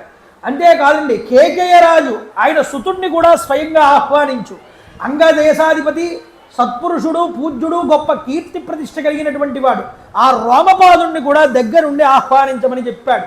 ఇలా బంధువులందరినీ త్వరగా ఆహ్వానించి ఇక్కడికి రావలసింది నువ్వు అని సుమంత్రుడికి చెప్పాడు. సుమంత్రుడు ఆ విధంగానే వెళ్ళాడు. మిగతా వాళ్ళందరూ కూడా వారి వారి పనుల్ని పూర్తి చేశారు. ఇక ఋష్యశృంగ వశిష్ఠాదుల యొక్క ఆదేశానుసారంగా మంగళకరమైనటువంటి తిథి వార నక్షత్రములతో కూడుకున్నటువంటి సుముహూర్తంలో దశరథ మహారాజు గారు శంఖ దుందుభీస్వరంతో కూడిన మంగళవాద్యాలు మ్రోగుతూ ఉండగా వేద పండితుల యొక్క స్వస్తివాచనములతో రాజభవనం నుండి యజ్ఞశాలకి బయలుదేరాడు. యజ్ఞశాల ప్రవేశం చేస్తున్నాడు ఈరోజు దశరథ మహారాజు గారు. యజ్ఞశాలలోకి వెళ్తూ ఉండగా కర్మ కుర్వంతి విధివత్ యాజక వేదపారగాహ యథావిధి యథాన్యాయం పరిక్రామంతి శాస్త్రతః. వేదముల యందు వేదార్థముల యందు ఆరితేరినటువంటి ఋత్విక్కులు విద్యుక్తముగా యజ్ఞ విధులను ఆచరిస్తున్నారు. వేదోక్త రీతిగా మీమాంసాది శాస్త్రాన్ని కల్పసూత్రాల్ని అనుసరించి యజ్ఞ కార్యాలని నిర్వహిస్తున్నారు. ఇక్కడ చూడండి, ఇష్టి కార్యాలు అనేటటువంటి యజ్ఞానికి సంబంధించినటువంటి కార్యాలు, వేద మీమాంస కల్పసూత్రములు అనేటటువంటి వాటిని అనుసరిస్తూ యజ్ఞ భాగాలు అనేటటువంటివి అక్కడ కార్యక్రమాలు జరుగుతున్నాయి. వాటిని అన్నింటినీ శ్రద్ధతో నడిపిస్తున్నారు ముందరికి ఋత్విక్కులందరూ కూడా. అంతేకాదు మరొక విషయం చెప్పారు, ఐంద్రశ్చ విధివద్దత్తో రాజా చావిష్టితో నగ మధ్యాందినంచ సవనం ప్రాపర్తవ యథాక్రమం. ముఖ్యంగా ఇందులో కర్మాధిష్టాన దేవతలందరూ కూడా ఉంటారు. ఏ యొక్క యజ్ఞకర్మను చేస్తున్నామో ఆ యజ్ఞకర్మకి సంబంధించిన అధిష్టాన దేవతలు ఉంటారు. వాళ్ళందరినీ ఆవాహన చేస్తారు. అక్కడికి ఆ ఆవాహన చేసినటువంటి దేవతలందరినీ పూజిస్తున్నారట, ఒక్కొక్కరిని ఆవాహన చేస్తున్నారట. బ్రహ్మగారు ఆ యొక్క మొత్తం యజ్ఞానికి నిర్వహించేటటువంటి బ్రహ్మస్థానం ఋష్యశృంగుల వారి. ఆ బ్రహ్మ, అధ్వర్యువు, హోత, ఉద్గాత అనే నలుగురు ఋత్విక్కులు చేరి మంత్రాలని పఠిస్తూ సోమరసాన్ని సిద్ధం చేస్తున్నారట మరొక పక్క. అంతేకాదండి, ధర్మాత్ముడైన దశరథుడు తృతీయ సవనం నందు కూడా బ్రాహ్మణోత్తములు శాస్త్రోక్తంగా ఆచరించారు. తృతీయ సవనం అనేటటువంటి కార్యక్రమాన్ని పూర్తి చేశారు. అక్కడితో యజ్ఞ కార్యక్రమాలలో ఏ హోమము కూడా విడిచిపెట్టబడలేదు. చెయ్యవలసిన ప్రతి హోమ కార్యక్రమము కూడా పూర్తయింది. హోమమునకు మారుగా మరొక హోమం చేయడం అనేటటువంటిది జరగలేదుట. హోమ ప్రక్రియలో ఏమాత్రము కూడా దొసగులు దొరలలేదు. అంటే హోమం చేస్తున్నప్పుడు మధ్యలో ప్రక్షిప్తాలు కానీ లేకపోతే షార్ట్ కట్ మెథడ్లు కానీ ఏం యూజ్ చేయలేదుట. అన్నీ యథాతథంగానే నడిపించారు ముందరికి. అంతేకాదండి, హోమాధికం అంతా కూడా మంత్రపూర్వకంగా నిర్విఘ్నంగా ముందరికి జరిగింది. వృద్ధశ్చ వ్యాధితాశ్చైవ స్త్రీయో బాలాస్తదైవచ అనీశం భుంజమానానాం నతృప్తి రూపలభ్యతే. యజ్ఞం జరిగిన దినాలలో అక్కడ ఆకలి దప్పులతో బాధపడినటువంటి వాడు ఎవడూ లేడు అని చెప్పారు. అంటే అందరి ఆకలి కూడా తీర్చారట ఆ యజ్ఞంలో. అంతేకాదు, పరమాత్మ అవతరించబోయేటటువంటి మహాక్రతువు అండి అది సామాన్య క్రతువు కాదు. దానిని తాను ఎంత శ్రద్ధ పెట్టి చేసినా దైవబలం కూడా తోడవ్వాలి, లేకపోతే అంత గొప్పగా జరగదు. అందుకనే తాను అంత శ్రద్ధ చూపించాడు. వశిష్ఠుడు కూడా దానికి అంత తగ్గగా ఏర్పాట్లన్నీ కూడా చేయించాడు. చూడండి, ఆకలి దప్పులతో బాధపడిన వారు లేరు. అక్కడికి వచ్చిన ప్రతి బ్రాహ్మణుడు కూడా విద్వాంసుడే. ప్రతి బ్రాహ్మణుడికి శిష్యులు కానీ అనుచరులు కానీ 100 మందికి తక్కువ లేకుండా ఉన్నారు. అంత గొప్ప విద్వాంసులందరూ అక్కడికి వచ్చారు. అన్నకూటశ్చ బహవో దృశ్యంతే సర్వతో సమాహ దివసే తత్ర సిద్ధస్య విధివత్తథ. అతిథులు రాలేదని భావిస్తూ దశరథుడు తృప్తి చెందేవాడు కాదుట. ఎంతమంది వచ్చినా సరే, కొన్ని వేల మంది తరలి వచ్చినా ఇంకా రావాలి అనేటటువంటి భావనే తప్ప దశరథుడికి వచ్చిన వాళ్ళు సరిపోతారనే తృప్తి లేదు అన్నాడు. చూడండి, అందరికీ భోజన పదార్థాలని వడ్డించండి అనే మాటలే వినిపిస్తున్నాయి. ఎక్కడైనా వస్త్రదానాలు జరుగుతున్నాయి, అంతేకాదు అన్నదానాలు జరుగుతున్నాయి. మంత్రుల ఆజ్ఞల్ని ఇస్తూ ఉండగా అక్కడికి అందరూ కూడా అన్న వస్త్రాలను ఇస్తున్నారు అందరికీ తీసుకోమని. పాకశాస్త్ర ప్రకారం ప్రతిదినము కూడా సిద్ధపరచబడినటువంటి భక్ష్య భోజ్య లేహ్య చోష్యాదులతో కూడుకున్నటువంటి అన్నరాశులు పర్వత ప్రమాణాల్లో కనిపిస్తున్నాయి అన్నారు. పర్వతాలు రాశుల కింద పోసేశారా అన్నట్లుగా ఉన్నాయిట ఆ మధుర పదార్థాలు, భక్ష్యాలు, భోక్ష్యాలు అని. వచ్చిన వాళ్ళు తింటున్నారు, త్రేణుస్తున్నారు, వెళ్తున్నారు, తృప్తి పడుతున్నారు. ఏమి యజ్ఞం రా ఇది అనుకుంటున్నారుట. వస్త్రదానాలు, అన్నదానాలు, అన్ని దానాలు అక్కడ జరుగుతున్నాయి. గోదానాలు, సువర్ణదానాలతో సహా తృప్తి పడనటువంటి వారు లేరు. మధురమైన భోజన పదార్థాలు తింటున్నారు. అపూర్వమైన అతిథి మర్యాదలన్నింటినీ కూడా తీసుకుని తృప్తి చెందుతున్నారు, సంతృప్తి పడుతున్నారు. మీకు శుభమవుగాక అని ఆశీర్వదిస్తున్నారు అందరూ కూడా అని బ్రాహ్మణోత్తముల యొక్క ప్రశంసావచనాలన్నింటినీ అందుకుంటున్నాడుట ఈ దశరథ మహారాజు గారు. చక్కగా వస్త్రాభరణాలు ధరించి పురుషులు బ్రాహ్మణులకి భక్ష్యాన్నపానాదులన్నీ వడ్డిస్తున్నారు. నిలబడి తినేవారు కాదు, బఫే సిస్టమ్ లేదక్కడ. అందరినీ కూర్చోబెట్టి వడ్డిస్తున్నారట, మర్యాదగా వడ్డిస్తున్నారట. 1కి 4 సార్లు అడిగి మరీ కొసరి వడ్డిస్తున్నారట. వాళ్ళు తృప్తి చెందుతున్నారుటండి. ఈ యజ్ఞమునందు ప్రతి దినము కూడా సమర్థులైనటువంటి బ్రాహ్మణులు సవనత్రయాది సర్వకర్మల్ని కూడా చేసేటటువంటి వారు వశిష్ఠాది మహర్షుల యొక్క ప్రేరణ చేత శాస్త్రోక్తంగా ఆచరిస్తున్నారు అక్కడ కర్మలన్నింటినీ కూడా. దశరథ మహారాజు గారి యజ్ఞసభలో ఆసీనులై ఉన్న బ్రాహ్మణోత్తములు అందరూ కూడా శిక్షా వ్యాకరణాది షడంగములలో ఆరితేరిన వారే, వ్రతనిష్ఠాపరులే, పెక్కు శాస్త్రముల యందు పారంగతులే, శాస్త్ర చర్చల్లో సమర్థులే. ఇందులో శాస్త్రం తెలియనటువంటి వాడు ఎవడూ లేడయ్యా. అంతటి గట్టి పండితులందరినీ కూడా అక్కడ ఏర్పాటు చేశాడు. తరువాత యూపస్తంభాలన్నింటినీ నాటారు. తర్వాత అశ్వమేధ హవనం చేశారు. అందులో ఆ అశ్వం యొక్క వపని కాల్చి దాని ద్వారా దశరథుడు రాణులు దానిని పీల్చారు, వాసన ఆగ్రాణించారు. ఆగ్రాణ చేసిన తర్వాత వాళ్ళకి అవభృత స్నానం అనేటటువంటిది జరిపించారు. వేద భాగములైనటువంటి బ్రాహ్మణములలో కల్పసూత్రములను అనుసరించి అశ్వమేధ యజ్ఞం 3 రోజుల పాటు నిర్వర్తించబడింది. మొదటి రోజు చేయబడేటటువంటి కార్యక్రమం చతుష్ట హోమం. అలాగే 2వ రోజు యజ్ఞకార్యంని ఉక్త్యము అని పిలుస్తారు. 3వ రోజు కార్యక్రమాన్ని అతిరాత్రము అని పిలుస్తారు. శాస్త్రోక్తంగా దశరథుడు జ్యోతిష్ఠోమ, ఆయుర్యోగ, అతిరాత్ర, అభిజిత్తు, విశ్వజిత్తు, ఆప్తోర్యామ అనేటటువంటి 6 విధాలైనటువంటి కర్మలన్నింటినీ కూడా తాను ఆచరించాడు.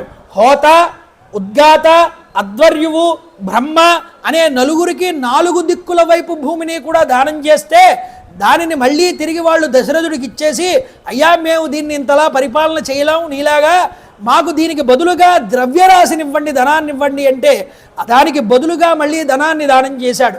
అంతేకాదు ఎన్నో లక్షల గోవుల్ని దానం చేశాడు, బంగారపు ముద్రికల్ని దానం చేశాడు. బ్రాహ్మణులందరూ సంతృప్తి చెందారు.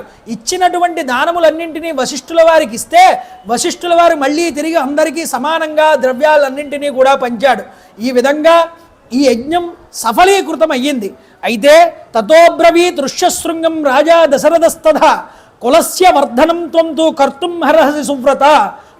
పుత్రప్రాప్తికై సుమంత్రుడు తెలిపినటువంటి క్రతువును మనసులో పెట్టుకుని ఆ రోజు సుమంత్రుడు చెప్పాడే ఋష్యశృంగుడి చేత పుత్రకామేష్టి యాగం జరుగుతుందని, ఆ మాట మనసులోనే ఉంది దశరథుడికి.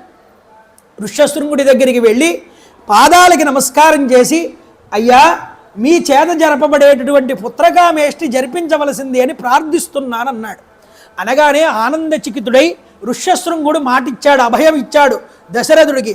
ఎక్కడ ఆనందపడతాడండి గురువు అనేటటువంటి వాడు? ఆ వినమ్రత, ఆ భక్తిభావం, ఆ యొక్క వినయమునందే గురువు యొక్క ఆశీస్సులు పొందుతారు ఎవరైనా సరే. కాబట్టి వెంటనే ఇష్టిం దేహం కరిష్యామి పుత్రీయాం పుత్రకారణాత్ అధర్వ శిరసి ప్రోక్తై మంత్రై సిద్ధాం విధానత. మాటిచ్చేశాడు ఋష్యశృంగుడు వెంటనే. నేను నీ చేత ఇష్టి చేయిస్తాను. ఇష్టి అంటే యజ్ఞము. ఏం యజ్ఞం అది అంటే పుత్రీయాం పుత్రకారణాత్, నీకు పుత్ర సంతానం కలగడం కోసం వేదంలో చెప్పబడినటువంటి అధర్వ శిరస్సు అనేటటువంటి మంత్రభాగం నుండి తీసుకోబడినటువంటి పుత్రకామేష్టి అనేటటువంటి ఇష్టిని నీ చేత నేను చేయిస్తానయ్యా అని మాటిచ్చి ఋష్యశృంగుడంతటి వాడు బ్రహ్మస్థానంలో కూర్చుని హవిస్సులు ఇస్తూ ఒక్కొక్క దేవతని ఆవాహన చేస్తూ ఉంటే ఆ దేవతలు రూపాన్ని పొంది ఒక రూపాన్ని ఆ సభలోకి అడుగు పెడుతున్నారండి. ఎంత గొప్ప దృశ్యమో చూడండి. ఎప్పుడైనా వాళ్ళు మంత్రానికి అధీనులయ్యే ఉంటారు, గుర్తుపెట్టుకోండి. మంత్రం చెప్పి ఆవాహన చేస్తే అక్కడికి ఆ దేవత వస్తుంది. ఆ దేవత ఉన్నదనే భావంతో నువ్వు ఒళ్ళు శ్రద్ధగా పెట్టుకుని చెయ్యాలి అక్కడ వ్రతాన్ని, లేకపోతే వచ్చిన దేవతలు శపిస్తారు. అలాంటి దేవతలందరూ ఒక రూపాన్ని పొంది వస్తూ ఉంటే ఆశ్చర్యచకితుడు అవుతున్నాడు దశరథుడు. ఆ వచ్చిన దేవతలందరూ ఒక పెద్ద సమావేశాన్ని ఏర్పాటు చేసుకున్నారు. చూడండి, ఇది గొప్ప విషయం. జరుగుతున్నది దశరథుడి యొక్క స్థానమునందు ఈ యొక్క యజ్ఞం. దేవతలందరూ అక్కడికి ఆహ్వానించబడ్డారు. నువ్వు బాగున్నావా అంటే నువ్వు బాగున్నావా అని పలకరించుకుంటున్నారు. పలకరించుకుంటూ వీళ్ళందరూ ఒక సమావేశం అయ్యారు. ఏమిటి? రావణాసురుడు అనేటటువంటి ఒక రాక్షసుడు పెట్టేటటువంటి బాధలు మనం భరించలేకపోతున్నాం. వాడు మనల్ని చాలా ఇబ్బంది పెడుతున్నాడు. అసలు దీనికి అంతటికీ పెద్ద తలకై మూలకారకుడు బ్రహ్మగారే. అదిగో ఆయన కూడా వచ్చాడు, ఆహ్వానించబడ్డాడు ఇక్కడికి. వాడి గోల మనకి ఎప్పుడు తప్పుతుందా, ఆయన్నే అడుగుదాం పదండి అన్నారు వీళ్ళందరూ. దేవతలందరూ రావణాసురుడు యొక్క బాధ పోగొట్టే విధానం ఏదైనా ఉంటే చెప్పండి అని బ్రహ్మగారిని అడిగారు. ఎలా అడిగారట? వణికిపోతూ అడిగారు. రవయతి ఇది రావణ, లోకాలన్నింటినీ వణికిపోయేలాగా రవం చేసేలాగా చేశాట. అంతేకాదు, ఒకానొక సమయంలో కైలాస పర్వత శిఖరాన్ని ఎత్తితే ఆ పర్వతం చేతి కింద ఉండిపోతే నలిగిపోతే చెయ్యి, వీడు అరిచిన అరుపు ముల్లోకాలు వినిపించిందిట. రవయతి ఇది రావణ అన్నారు. దశగ్రీవుడనే పేరు కలిగిన ఈ రాక్షసుడు రవం చేసి రావణ అని పిలిపించుకున్నాడు. ఎలాంటి వాడు? 3 లోకాలని ఇబ్బంది పెట్టినటువంటి వాడు. ఒక లోకమే కాదండి, మహాభారతంలో దుర్యోధనుడు కేవలం పాండవులకి మాత్రమే అపకారం చేశాడు, మిగతా ప్రజల్ని కూడా చాలా పరిపాలన బాగా చేశాడు. కానీ రావణాసురుడు ఉన్నాడే, వీడు చాలా డేంజర్గాడు. వీడి వల్ల భూలోకమే కాదు, పైన ఊర్ధ్వలోకాలు కూడా ఇబ్బంది పడ్డాయి, అధోలోకాలు కూడా ఇబ్బంది పడ్డాయి. అన్ని లోకాల మీదకి వెళ్ళింది వీడి దృష్టి. అందువల్ల దేవతలంతటి వాళ్ళు భయపడిపోయి బ్రహ్మగారి దగ్గరికి వచ్చి చెప్పుకుంటున్నారు. ఏమని? అమరేంద్ర పీఠమున ఆక్రమించు దురాశతో యుద్ధములు చేయు దుష్టుడతడు, భర్తల హతమార్చి భార్యల చెరబట్టి శీలమ్ము దోచు దుశ్శీలుడతడు, మునులు సల్పెడి యాగములు ధ్వంసమునరించి చెలగి హింసించెడు చెనటియతడు, సాగరుని సూర్యుని అనిలుని సైతమేను చలనమాపింపగలమన్న స్వాతియసము, నెత్తి పైకెక్కి శివమెత్తి నేల మీద నిలవకున్నాడు వాడొక్క నిమిషమైనా. గర్వం అనేటటువంటిది పెరిగితే మనిషికి వాడు భూమి మీద నిలబడ్డండి. వాడి పతనాన్ని వాడే కొని తెచ్చుకుంటాడు ఎప్పటికైనా. ఈరోజు వీడికి తపస్సు శక్తి అనేటటువంటిది ఒకటి ఉన్నదని, అధికార దర్పం ఉన్నదని మిడిసి పడుతున్నాడు. ఆ మిడిసిపాటుతోనే దేవేంద్రుడి నగరాన్ని ఆక్రమించాడు. ఆ మిడిసిపాటుతోనే భర్తల్ని చంపి స్త్రీలను చెరబట్టాడు. ఆ మిడిసిపాటుతోనే యాగాలు యజ్ఞాలు ధ్వంసం చేయిస్తున్నాడు. ఏమయ్యా? అంతేకాదు, మరొక విషయం ఇతని దగ్గర ఉన్నది. ఏమిటి అంటే, నైనం సూర్య ప్రతపతి పార్శ్వే వాలిన మారుత చలోర్మి మారుతం దృష్ట్వా సముద్రమివ కంపతే. రావణాసురుడు నడుచుకుంటూ వెళ్తూ ఉంటే రహదారిలో సూర్యుడు తాను ఎండని ఎక్కువగా ప్రసరింపజేయడానికి వీల్లేదుట. వాడి కండిషన్ అది. వాడు బయటకు వస్తే సూర్యుడు కూడా మండడానికి వీల్లేదు. సముద్ర జలాల వైపు వెళ్తూ ఉంటే ఆ యొక్క సముద్రపు ఒడ్డు వైపు సముద్రం నదిలాగా ప్రవహించాలి తప్ప కెరటాలతో విర్రవీగడానికి వీల్లేదన్నట్టు శాసించాడు. అలాగా గాలి వేగంగా వీచి తన ఒంటి మీద బట్టని కదపడానికి వీల్లేదు. పంచభూతాలని తన యొక్క తపశ్శక్తి చేత శాసించాడు. అలాగా ప్రకృతికి విరుద్ధంగా నడుచుకున్నాడు. దీనివల్ల ఏమైంది? తన నాశనం తానే కొని తెచ్చుకున్నాడు.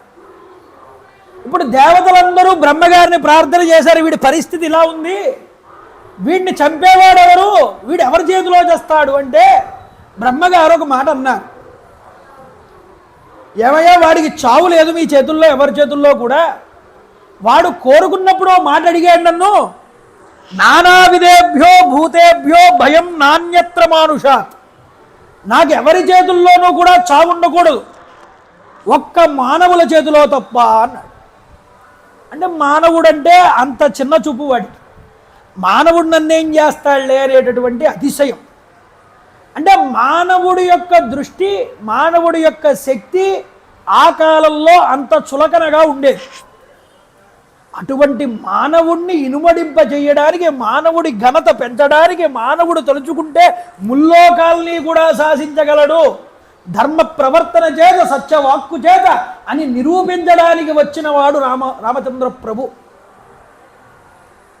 మానవుడికి ఇంత ఉన్నతి ఉన్నది అంటే ఇప్పుడు ఈ కాలంలో కూడా అది రామచంద్ర ప్రభు వల్లే. లేకపోతే ఈ పాటికి నాగుల చేత, యక్షుల చేత, కిన్నెరుల చేత, కింపురుషుల చేత, దేవతల చేత కూడా ఆక్రమించబడి ఉండేది భూమి. మనుషుల్ని ఎక్కడో మూల పురుగులా పడేసేవారు.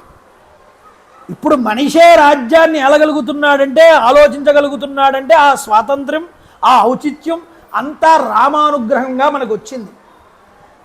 దశవర్ష సహస్రాణి దశవర్ష శతాని చ వత్స్యామి మానుషేలోకే, మానుషలోకంలో నేనుండి మనిషికి దిశానిర్దేశకత్వం చేస్తానన్నాడు మహానుభావుడు ఆ రోజు. అలా చెయ్యకపోయి ఉంటే మానవుడు ఇలా ఉండగలిగేవాడా? ఇంత స్వాతంత్ర్యము, ఇంత ఆలోచన బుద్ధి, ఇంత పరిజ్ఞానము పొందగలిగేవాడా? ఆ రావణుడే పోకుండా ఉండి ఉంటే, ఈ యొక్క భూమండలం అంతా అతడి ఆధీనంలో ఉండి ఉంటే మనం మనగలిగేవాళ్ళమా? ఇది పరమేశ్వరుడు కరుణ కటాక్ష వీక్షణ దృష్టి మన మీద కరుణించడం కోసం. యదా యదా హి ధర్మస్య గ్లానిర్భవతి భారత అభ్యుద్ధాం అధర్మస్య తథాత్మానం సృజామ్యహం. అధర్మం పెచ్చు మెరిగిపోతున్నప్పుడు నేనే స్వయంగా వస్తా. అంతవరకు ఏవో చిన్న చిన్న అధర్మాలు జరుగుతూ ఉంటే ఏవో ఆర్డినరీ కింద వాటిని పక్కకి తప్పించడానికి ఏవో కొంతమంది వస్తూ ఉంటారు, వెళ్తూ ఉంటారు. అది ముదరాలి, అది ముదిరితే తప్పకుండా నేను వస్తాను. అదే జరిగింది ఇక్కడ.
అయిపోతుంది కొంచెం అవసరం, రేపు పొద్దున్న చెప్తారు మీరు.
ఇలాగా దేవతలందరూ ప్రార్థన చేస్తూ ఉంటే బ్రహ్మగారు ఈ విధంగా చెప్తూ ఉంటే ఆ సభలోకి ఒక తేజోపుంజం కిందకి దిగింది ఆ యజ్ఞ సభలో.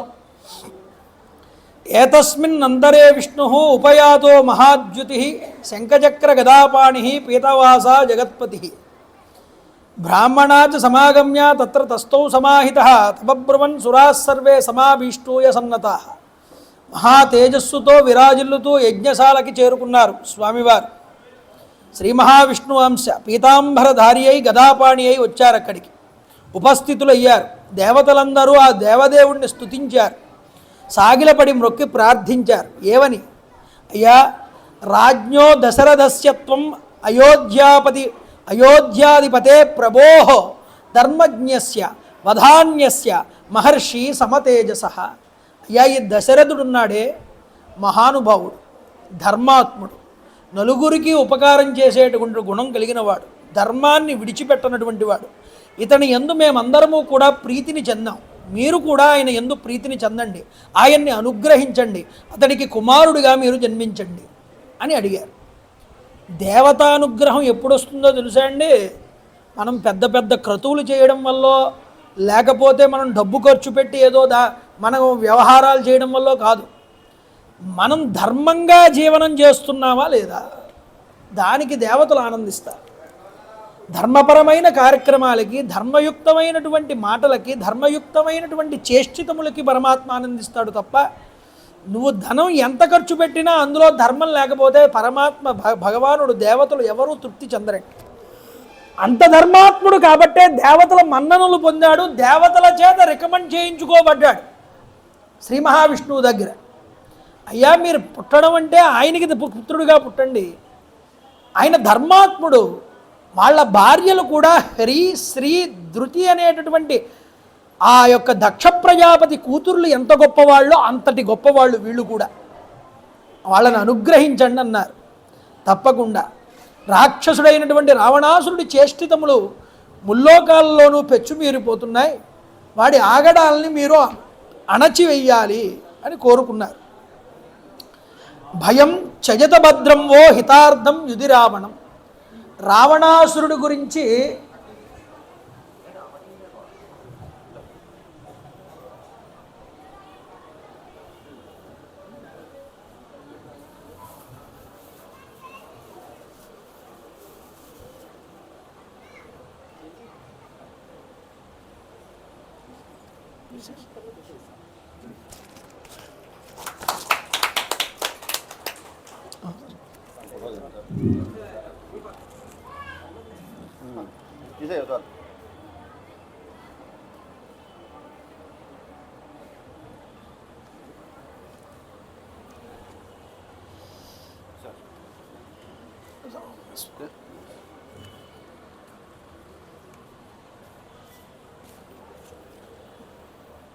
భయం త్యజత భద్రం వో హితార్థం యుధి రావణం.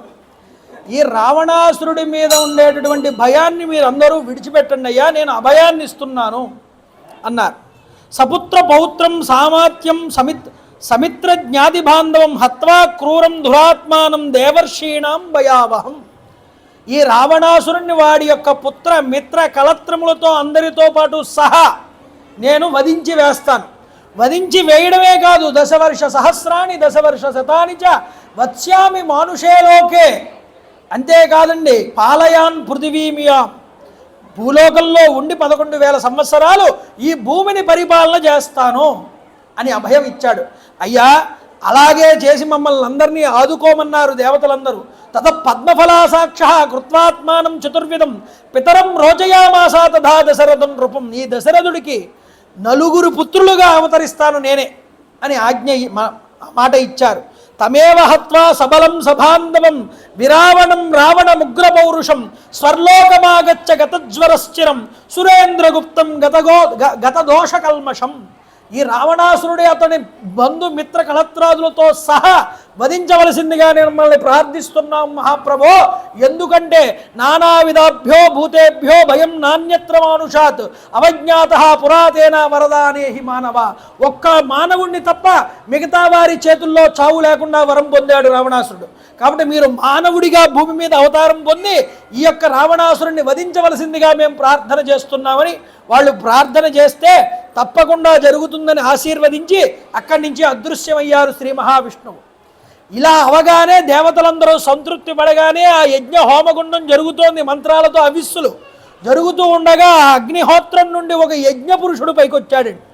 ఎలా ఉన్నట్ట, దివ్య పాయస సంపూర్ణం పాత్రీం పత్నిమివా ప్రియాము ప్రగృహ్య విపులాం దోర్భ్యాం స్వయం మాయామయీమివా. 2 చేతులతోనూ ఒక బంగారపు కలశాన్ని చేత్తో పట్టుకున్నట్ట. పట్టుకుని పైకి వచ్చాడు. ఆ దివ్య పాయసాన్ని పట్టుకుని పైకి వచ్చి దశరథ మహారాజుతో అంటున్నాడు. సూర్య తేజస్సుతో వెలుగొందిపోతున్నాడు. ఎర్రటి జులపాల జుట్టుతో ఉన్నాడు. ఆ పూలమాలికలు మెళ్ళో వేసుకున్నాడు. అగ్ని శిఖలాగా వెలుగుతున్నాడు దివ్యమైనటువంటి పురుషుడు. ఈ బంగారపు పాత్రని పట్టుకుని దశరథ మహారాజు గారితో అంటున్నట్ట, ఏమని, ప్రాజాపత్యం నరం విద్ది మామిహా భాగ్యతం నృపా. బ్రహ్మగారి చేత నేను ఇక్కడికి పంపబడ్డానయ్యా. నీ యొక్క యజ్ఞానికి మెచ్చుకుని దేవతలు ఈ యొక్క పాయస పాత్రని నాకు ఇచ్చి పంపించారు అని చెప్పాడు. తతవ్వరం తథా రాజా ప్రత్యువాచ కృతాంజలి భగవాన్ స్వాగతం చేస్తూ కిమహం కరవణితే అదో పునరిదం వాక్యం రాజాపత్యో నరాబ్రవీత్ రాజాన్యర్చయత దేవాన్ అద్య ప్రాప్తాన్ ఇదాం త్వయా. ఓ రాజా, అశ్వమేధ యాగము పుత్రకామేష్టి అనే వాటి ద్వారా నీవు దేవతల్ని సంతుష్టిపరిచావు. ఇదిగో ఇదం తు నృపసార్దూల పాయసం దేవ నిర్మితం. ఈ చేతిలో ఉన్న బంగారు పాత్ర ఉందే, ఇది పాయసం. ఈ పాయసం దేవతల చేత నిర్మించబడినటువంటిది.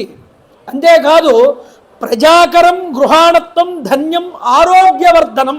ఇది సంతానాన్ని కలగజేసేటటువంటి పాయసం, ఆరోగ్యాన్ని ఇచ్చేటటువంటి పాయసం, ధనాన్ని కలగజేసేటటువంటి పాయసం. ఈ పాయసానికి అంతటి శక్తి ఉన్నది.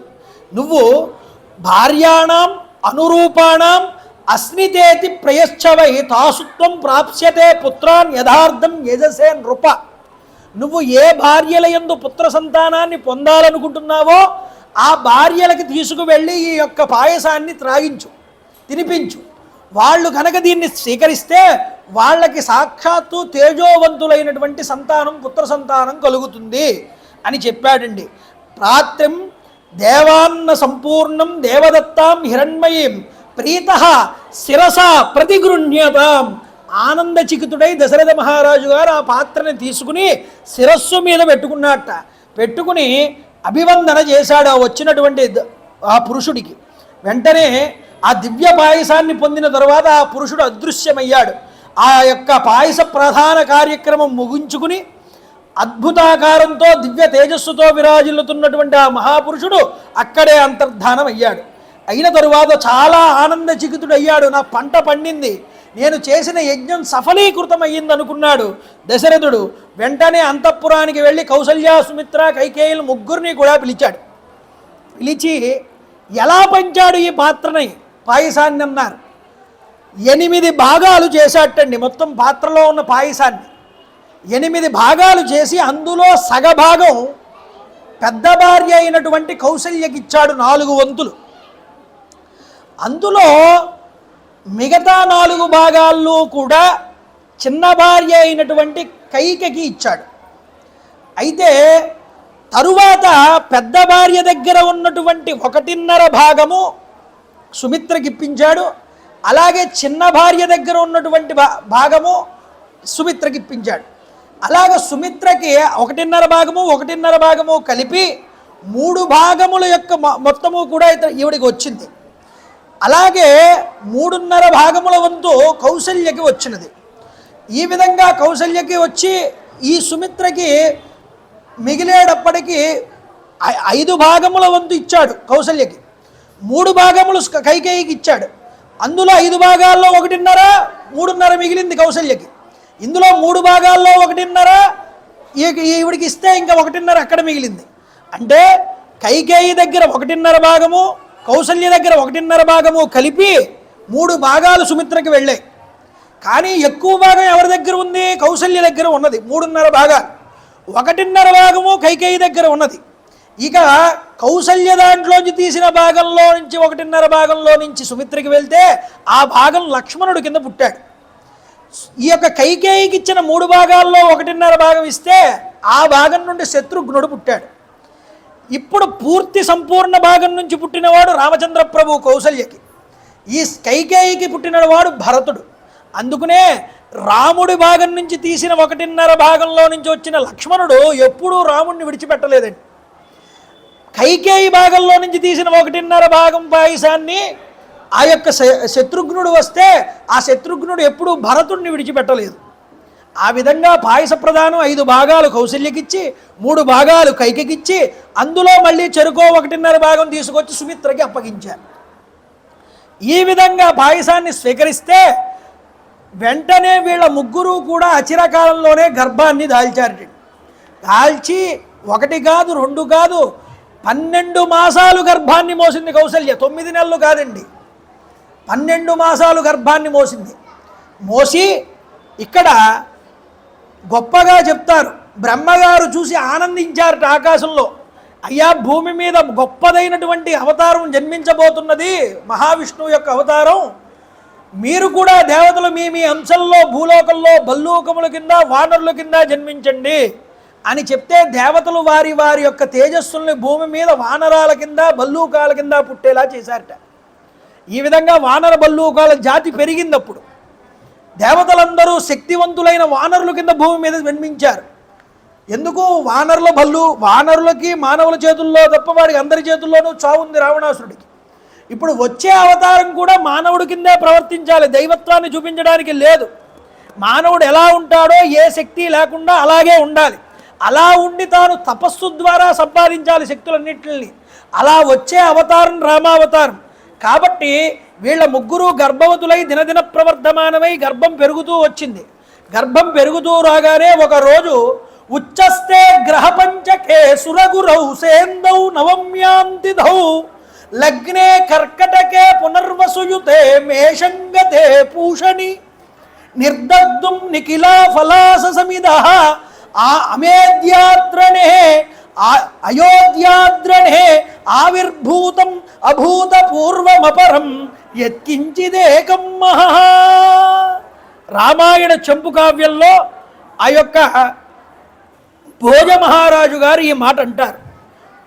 5 గ్రహాలు ఉచ్చస్థితిలో ఉన్నాయిటండి. ఉచ్చస్థితిలో ఉన్నప్పుడు కర్కాటక లగ్నంలో, పునర్వసు నక్షత్రంలో, మేషంగతే పూషణి, అలాగే మేషలగ్నంలో నిర్దగ్ధం నిఖిలా ఫలాస సమిద అమేద్యాద్రణే ఆవిర్భూతం అభూతభూతమపరం యత్కించిదేకం మహః. గొప్పదైనటువంటి మహద్భూతం ఆవిర్భవించింది దేవతా అనుగ్రహం చేత అని చూపిస్తున్నారు ఇక్కడ ఆ యొక్క చంపు రామాయణంలో. దీనినే వాల్మీకి చెప్తాడు, తతో యజ్ఞ సమాప్తేతు, యజ్ఞం పూర్తయిన తరువాత ఋతూనాం షట్ సమత్యయో 6 ఋతువులు గడిచాయన్నాడు. 6 ఋతువులు గడిచిన తర్వాత తతశ్చ ద్వాదశే మాసే 12వ మాసంలో చైత్రే నవమికే తిథౌ చైత్రమాసం నవమి రోజున నక్షత్రే అదితి దైవశ్చే స్వోశ్చ సంస్థేషు పంచషు నక్షత్రములు గ్రహములు ఉచ్చస్థితిలో చేరుకుని ఉన్నాయి. అంతేకాదు గ్రహేషు కర్కటే లగ్నే కర్కాటక లగ్నంలో వాక్పత విందునా సహా ప్రోద్యమానే జగన్నాథం సర్వలోక నమస్కృతం కౌసల్యా జనయాద్రామం సర్వలక్షణ సంయుతం అన్నారు. రామచంద్ర ప్రభు అనేటటువంటి మహావ్యక్తి ఆ కౌసల్యామాతకి జన్మించడం జరిగింది. రమారమణ గోవింద గోవింద. విష్ణోరర్ధం మహాభాగం పుత్రం ఇక్ష్వాకునందనం కౌసల్యా శుశుభేతేన పుత్రేణ అమిత తేజస. అభిజిత్ లగ్నంలో మధ్యాహ్న సమయంలో రామచంద్ర ప్రభు యొక్క జననం జరిగిందండి. గర్భోదయే విష్ణు పదాపదేశే కార్యం విహాయమి విహాయ ఏవ.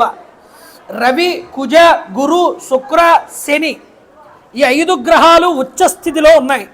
అంటే రవి మేషరాశిలో పడ్డాడు, కుజుడు మకరంలో పడ్డాడు, గురుడు కర్కాటకంలో పడ్డాడు, శుక్రుడు మీనంలో పడ్డాడు, శని తులారాశిలో పడ్డాడు. ఈ గ్రహాలకి ఈ స్థానాలు ఉచ్చస్థితులు. 5 గ్రహాలు ఉచ్చస్థితిలోకి రావడం అంటే ఎవరైనా ప్రభు వస్తున్నాడు అనగానే మొత్తం డిపార్ట్మెంట్ అంతా ఎలర్ట్ అవుతుంది కదా. వస్తున్నారు సీఎం గారు అనగానే ఆ ఎలర్ట్ అయ్యి ఎవరైతే వారి వారి స్థానాల్లో అటెండ్ అయ్యి రోజు రానివాడు కూడా ఆఫీస్కి వస్తాడు. ఆ రోజు వచ్చి నిలబడతాడు వాడి స్థానంలో. అలాగే ప్రభు భూమి మీద అవతరిస్తున్నాడు అనగానే ఏ స్థానాల్లో ఉండవలసిన గ్రహాలు ఆయా స్థానంలోకి వెళ్ళి నిలబడ్డాయిటండి. నిలబడి వాళ్ళు నిలబడగానే ఆ స్థానంలోకి వెళ్ళిపోగానే స్వామివారు జన్మించారు. అంతేరా భరతో నామ కైకేయాం యజ్ఞే సత్యపరాక్రమ. కైకేయికి భరతుడు పుట్టాటండి. సాక్షాత్ విష్ణు చతుర్ధాం సహా సర్వై సముదుతో గుణై.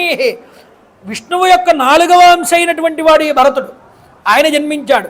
అధ లక్ష్మణ శత్రుఘ్నౌ సుమిత్ర జనయాత్సుతౌ. సుమిత్రకి లక్ష్మణ శత్రుఘ్నులు ఇద్దరూ కూడా జన్మించారటండి. వీళ్ళందరూ కూడా ఎలాగ పుష్యే జాతస్తు భరతో మీన లగ్నే ప్రసన్నది. రాముడిది పునర్వసు నక్షత్రం అయితే భరతుడిది పుష్యమీ నక్షత్రం అన్నారు. అంతేకాదండి సర్వే జాతౌతు సౌమిత్రే కుళీరే అభ్యుదిదే రవౌ రాజ్ఞపుత్ర మహాత్మాన చత్వారో జజ్ఞిరే పృథకు. లక్ష్మణ శత్రుఘ్నులు ఇద్దరూ ఆశ్లేష నక్షత్రంలో పుట్టారు. చైత్ర శుద్ధ దశమి గడియల్లో జన్మించారు వీళ్ళిద్దరూ కూడా. అయితే రవి ఆ యొక్క నవమి దశమి కలిసినటువంటి తిథుల్లో రామజననం జరిగింది. దశమి పూర్తిగా వచ్చిన తర్వాత లక్ష్మణ శత్రుఘ్నుల జననం జరిగింది. నవమిలో పుట్టిన వాళ్ళు రామ భరతులు ఇద్దరూ కూడా. చూడండి, దేవదుందుభయోర్ నేదు పుష్పవృష్టిశ్చ చాప్యుత. దేవదుందుబులు మ్రోగై పుష్పవృష్టి పడింది. జనులందరూ కూడా ఆనందించారు. అతీత్యేకాదశాహంతు నామకర్మ తథాకరోతు జ్యేష్టం రామం మహాత్మానం భరతం కైకేయీసుతం. రాముడు లక్ష్మణుడు భరతుడు శత్రుఘ్నుడు అని నామకరణాలు జరగాలి. నామకరణం చేసిన వాడు వశిష్ఠ మహర్షి వారు. మొట్టమొదట రాముడి దగ్గరికి వెళ్ళి ఇతడు రమంతే ఇది రామ. రమ అంటే లక్ష్మి రమింపజేసేటటువంటి స్థానం కాబట్టి ఇతడికి రామ అని పేరు పెడుతున్నానన్నాడు వశిష్ఠుడు. అంతేకాదు భరతో భక్తిభరిత అన్నాడు. భక్తి భారాన్ని మోయగలిగిన వాడు. రేపన్న రోజు అన్నగారు అరణ్యాలకి వెళ్తే రాజ్యభారాన్ని తన మీద వేసుకునేవాడు. ఈ 2 భారాలు మోసేవాడు కాబట్టి ఇతడు భరతుడు అని పేరు పెట్టాడు. అంతేకాదండి రమంతే అస్మిన్నితి రామ. యోగుల యొక్క మనస్సులో నిరంతరము రమింపబడేటటువంటి వాడు రాముడు అన్నారు. యోగినామంత రమయతి ఇది రామ. యోగుల మనసుల్లో రమింపజేసేటటువంటి వాడు రామ. సత్యపరాక్రమ. సత్యాన్ని తప్ప ఎప్పుడూ సత్యాన్ని తాటేవాడు కాదు. అందువల్ల ఇతడు రామ అని పేరు పెట్టారు అతనికి. అంతేకాదు లక్ష్మణ శుభలక్షణ. లక్ష్మణో లక్ష్మీవర్ధన అని లక్ష్మణుడికి శుభలక్షణ సంపన్నుడైన వాడు కాబట్టి ఇతనికి లక్ష్మణుడు అని పేరు పెడుతున్నామన్నారు. శత్రుఘ్న నిత్యశత్రుఘ్న. అంతఃశత్రువుల్ని బహిశత్రువుల్ని కూడా జయించగలిగి అన్నలకి శుశ్రూష చేసే గుణం కలిగిన వాడు కాబట్టి ఇతనికి శత్రుఘ్నుడు అని పేరు పెడుతున్నానని రామ భరత లక్ష్మణ శత్రుఘ్నులు అనేటటువంటి నామకరణాలు వశిష్ఠుల వారు చేశారు. చేస్తే దినదిన ప్రవర్ధమానమై బాలచంద్రులలాగా వాళ్ళందరూ కూడా పెరిగి పెద్దవాళ్ళు అవుతున్నారు. పెరుగుతూ గజస్కందే అశ్వవృష్టేచ రథచాస్యాతు సమ్మత. గజము అశ్వము బాణములు, యుద్ధము, ఇవన్నీ విద్యల్ని కూడా నేర్చుకుంటూ వెళ్తున్నారట. బాల్యాత్ ప్రభృతి సుగ్నుగ్ధో లక్ష్మణో లక్ష్మీవర్ధన రామస్య లోకరామస్య భాతృజ్యేష్ఠస్య నిత్యసహ. లక్ష్మణుడు ఎప్పుడూ రాముణ్ణి విడిచిపెట్టేవాడు కాదుటండి. అలాగే శత్రుఘ్నుడు కూడా భరతుణ్ణి విడిచిపెట్టేవారు కాదుట. ఈ విధంగా అన్నదమ్ములు అన్యోన్యంగా ఉంటూ రాజ్యంలో ఎన్నో విద్యలు నేర్చుకుంటూ గురువుల దగ్గర శుశ్రూష చేసుకుంటూ అన్ని విద్యలు నేర్చుకుని ఆరితేరి దినదిన ప్రవర్ధమానులై గొప్ప యుక్త వయస్సుకి చేరుకున్నారు అని చెప్పారు.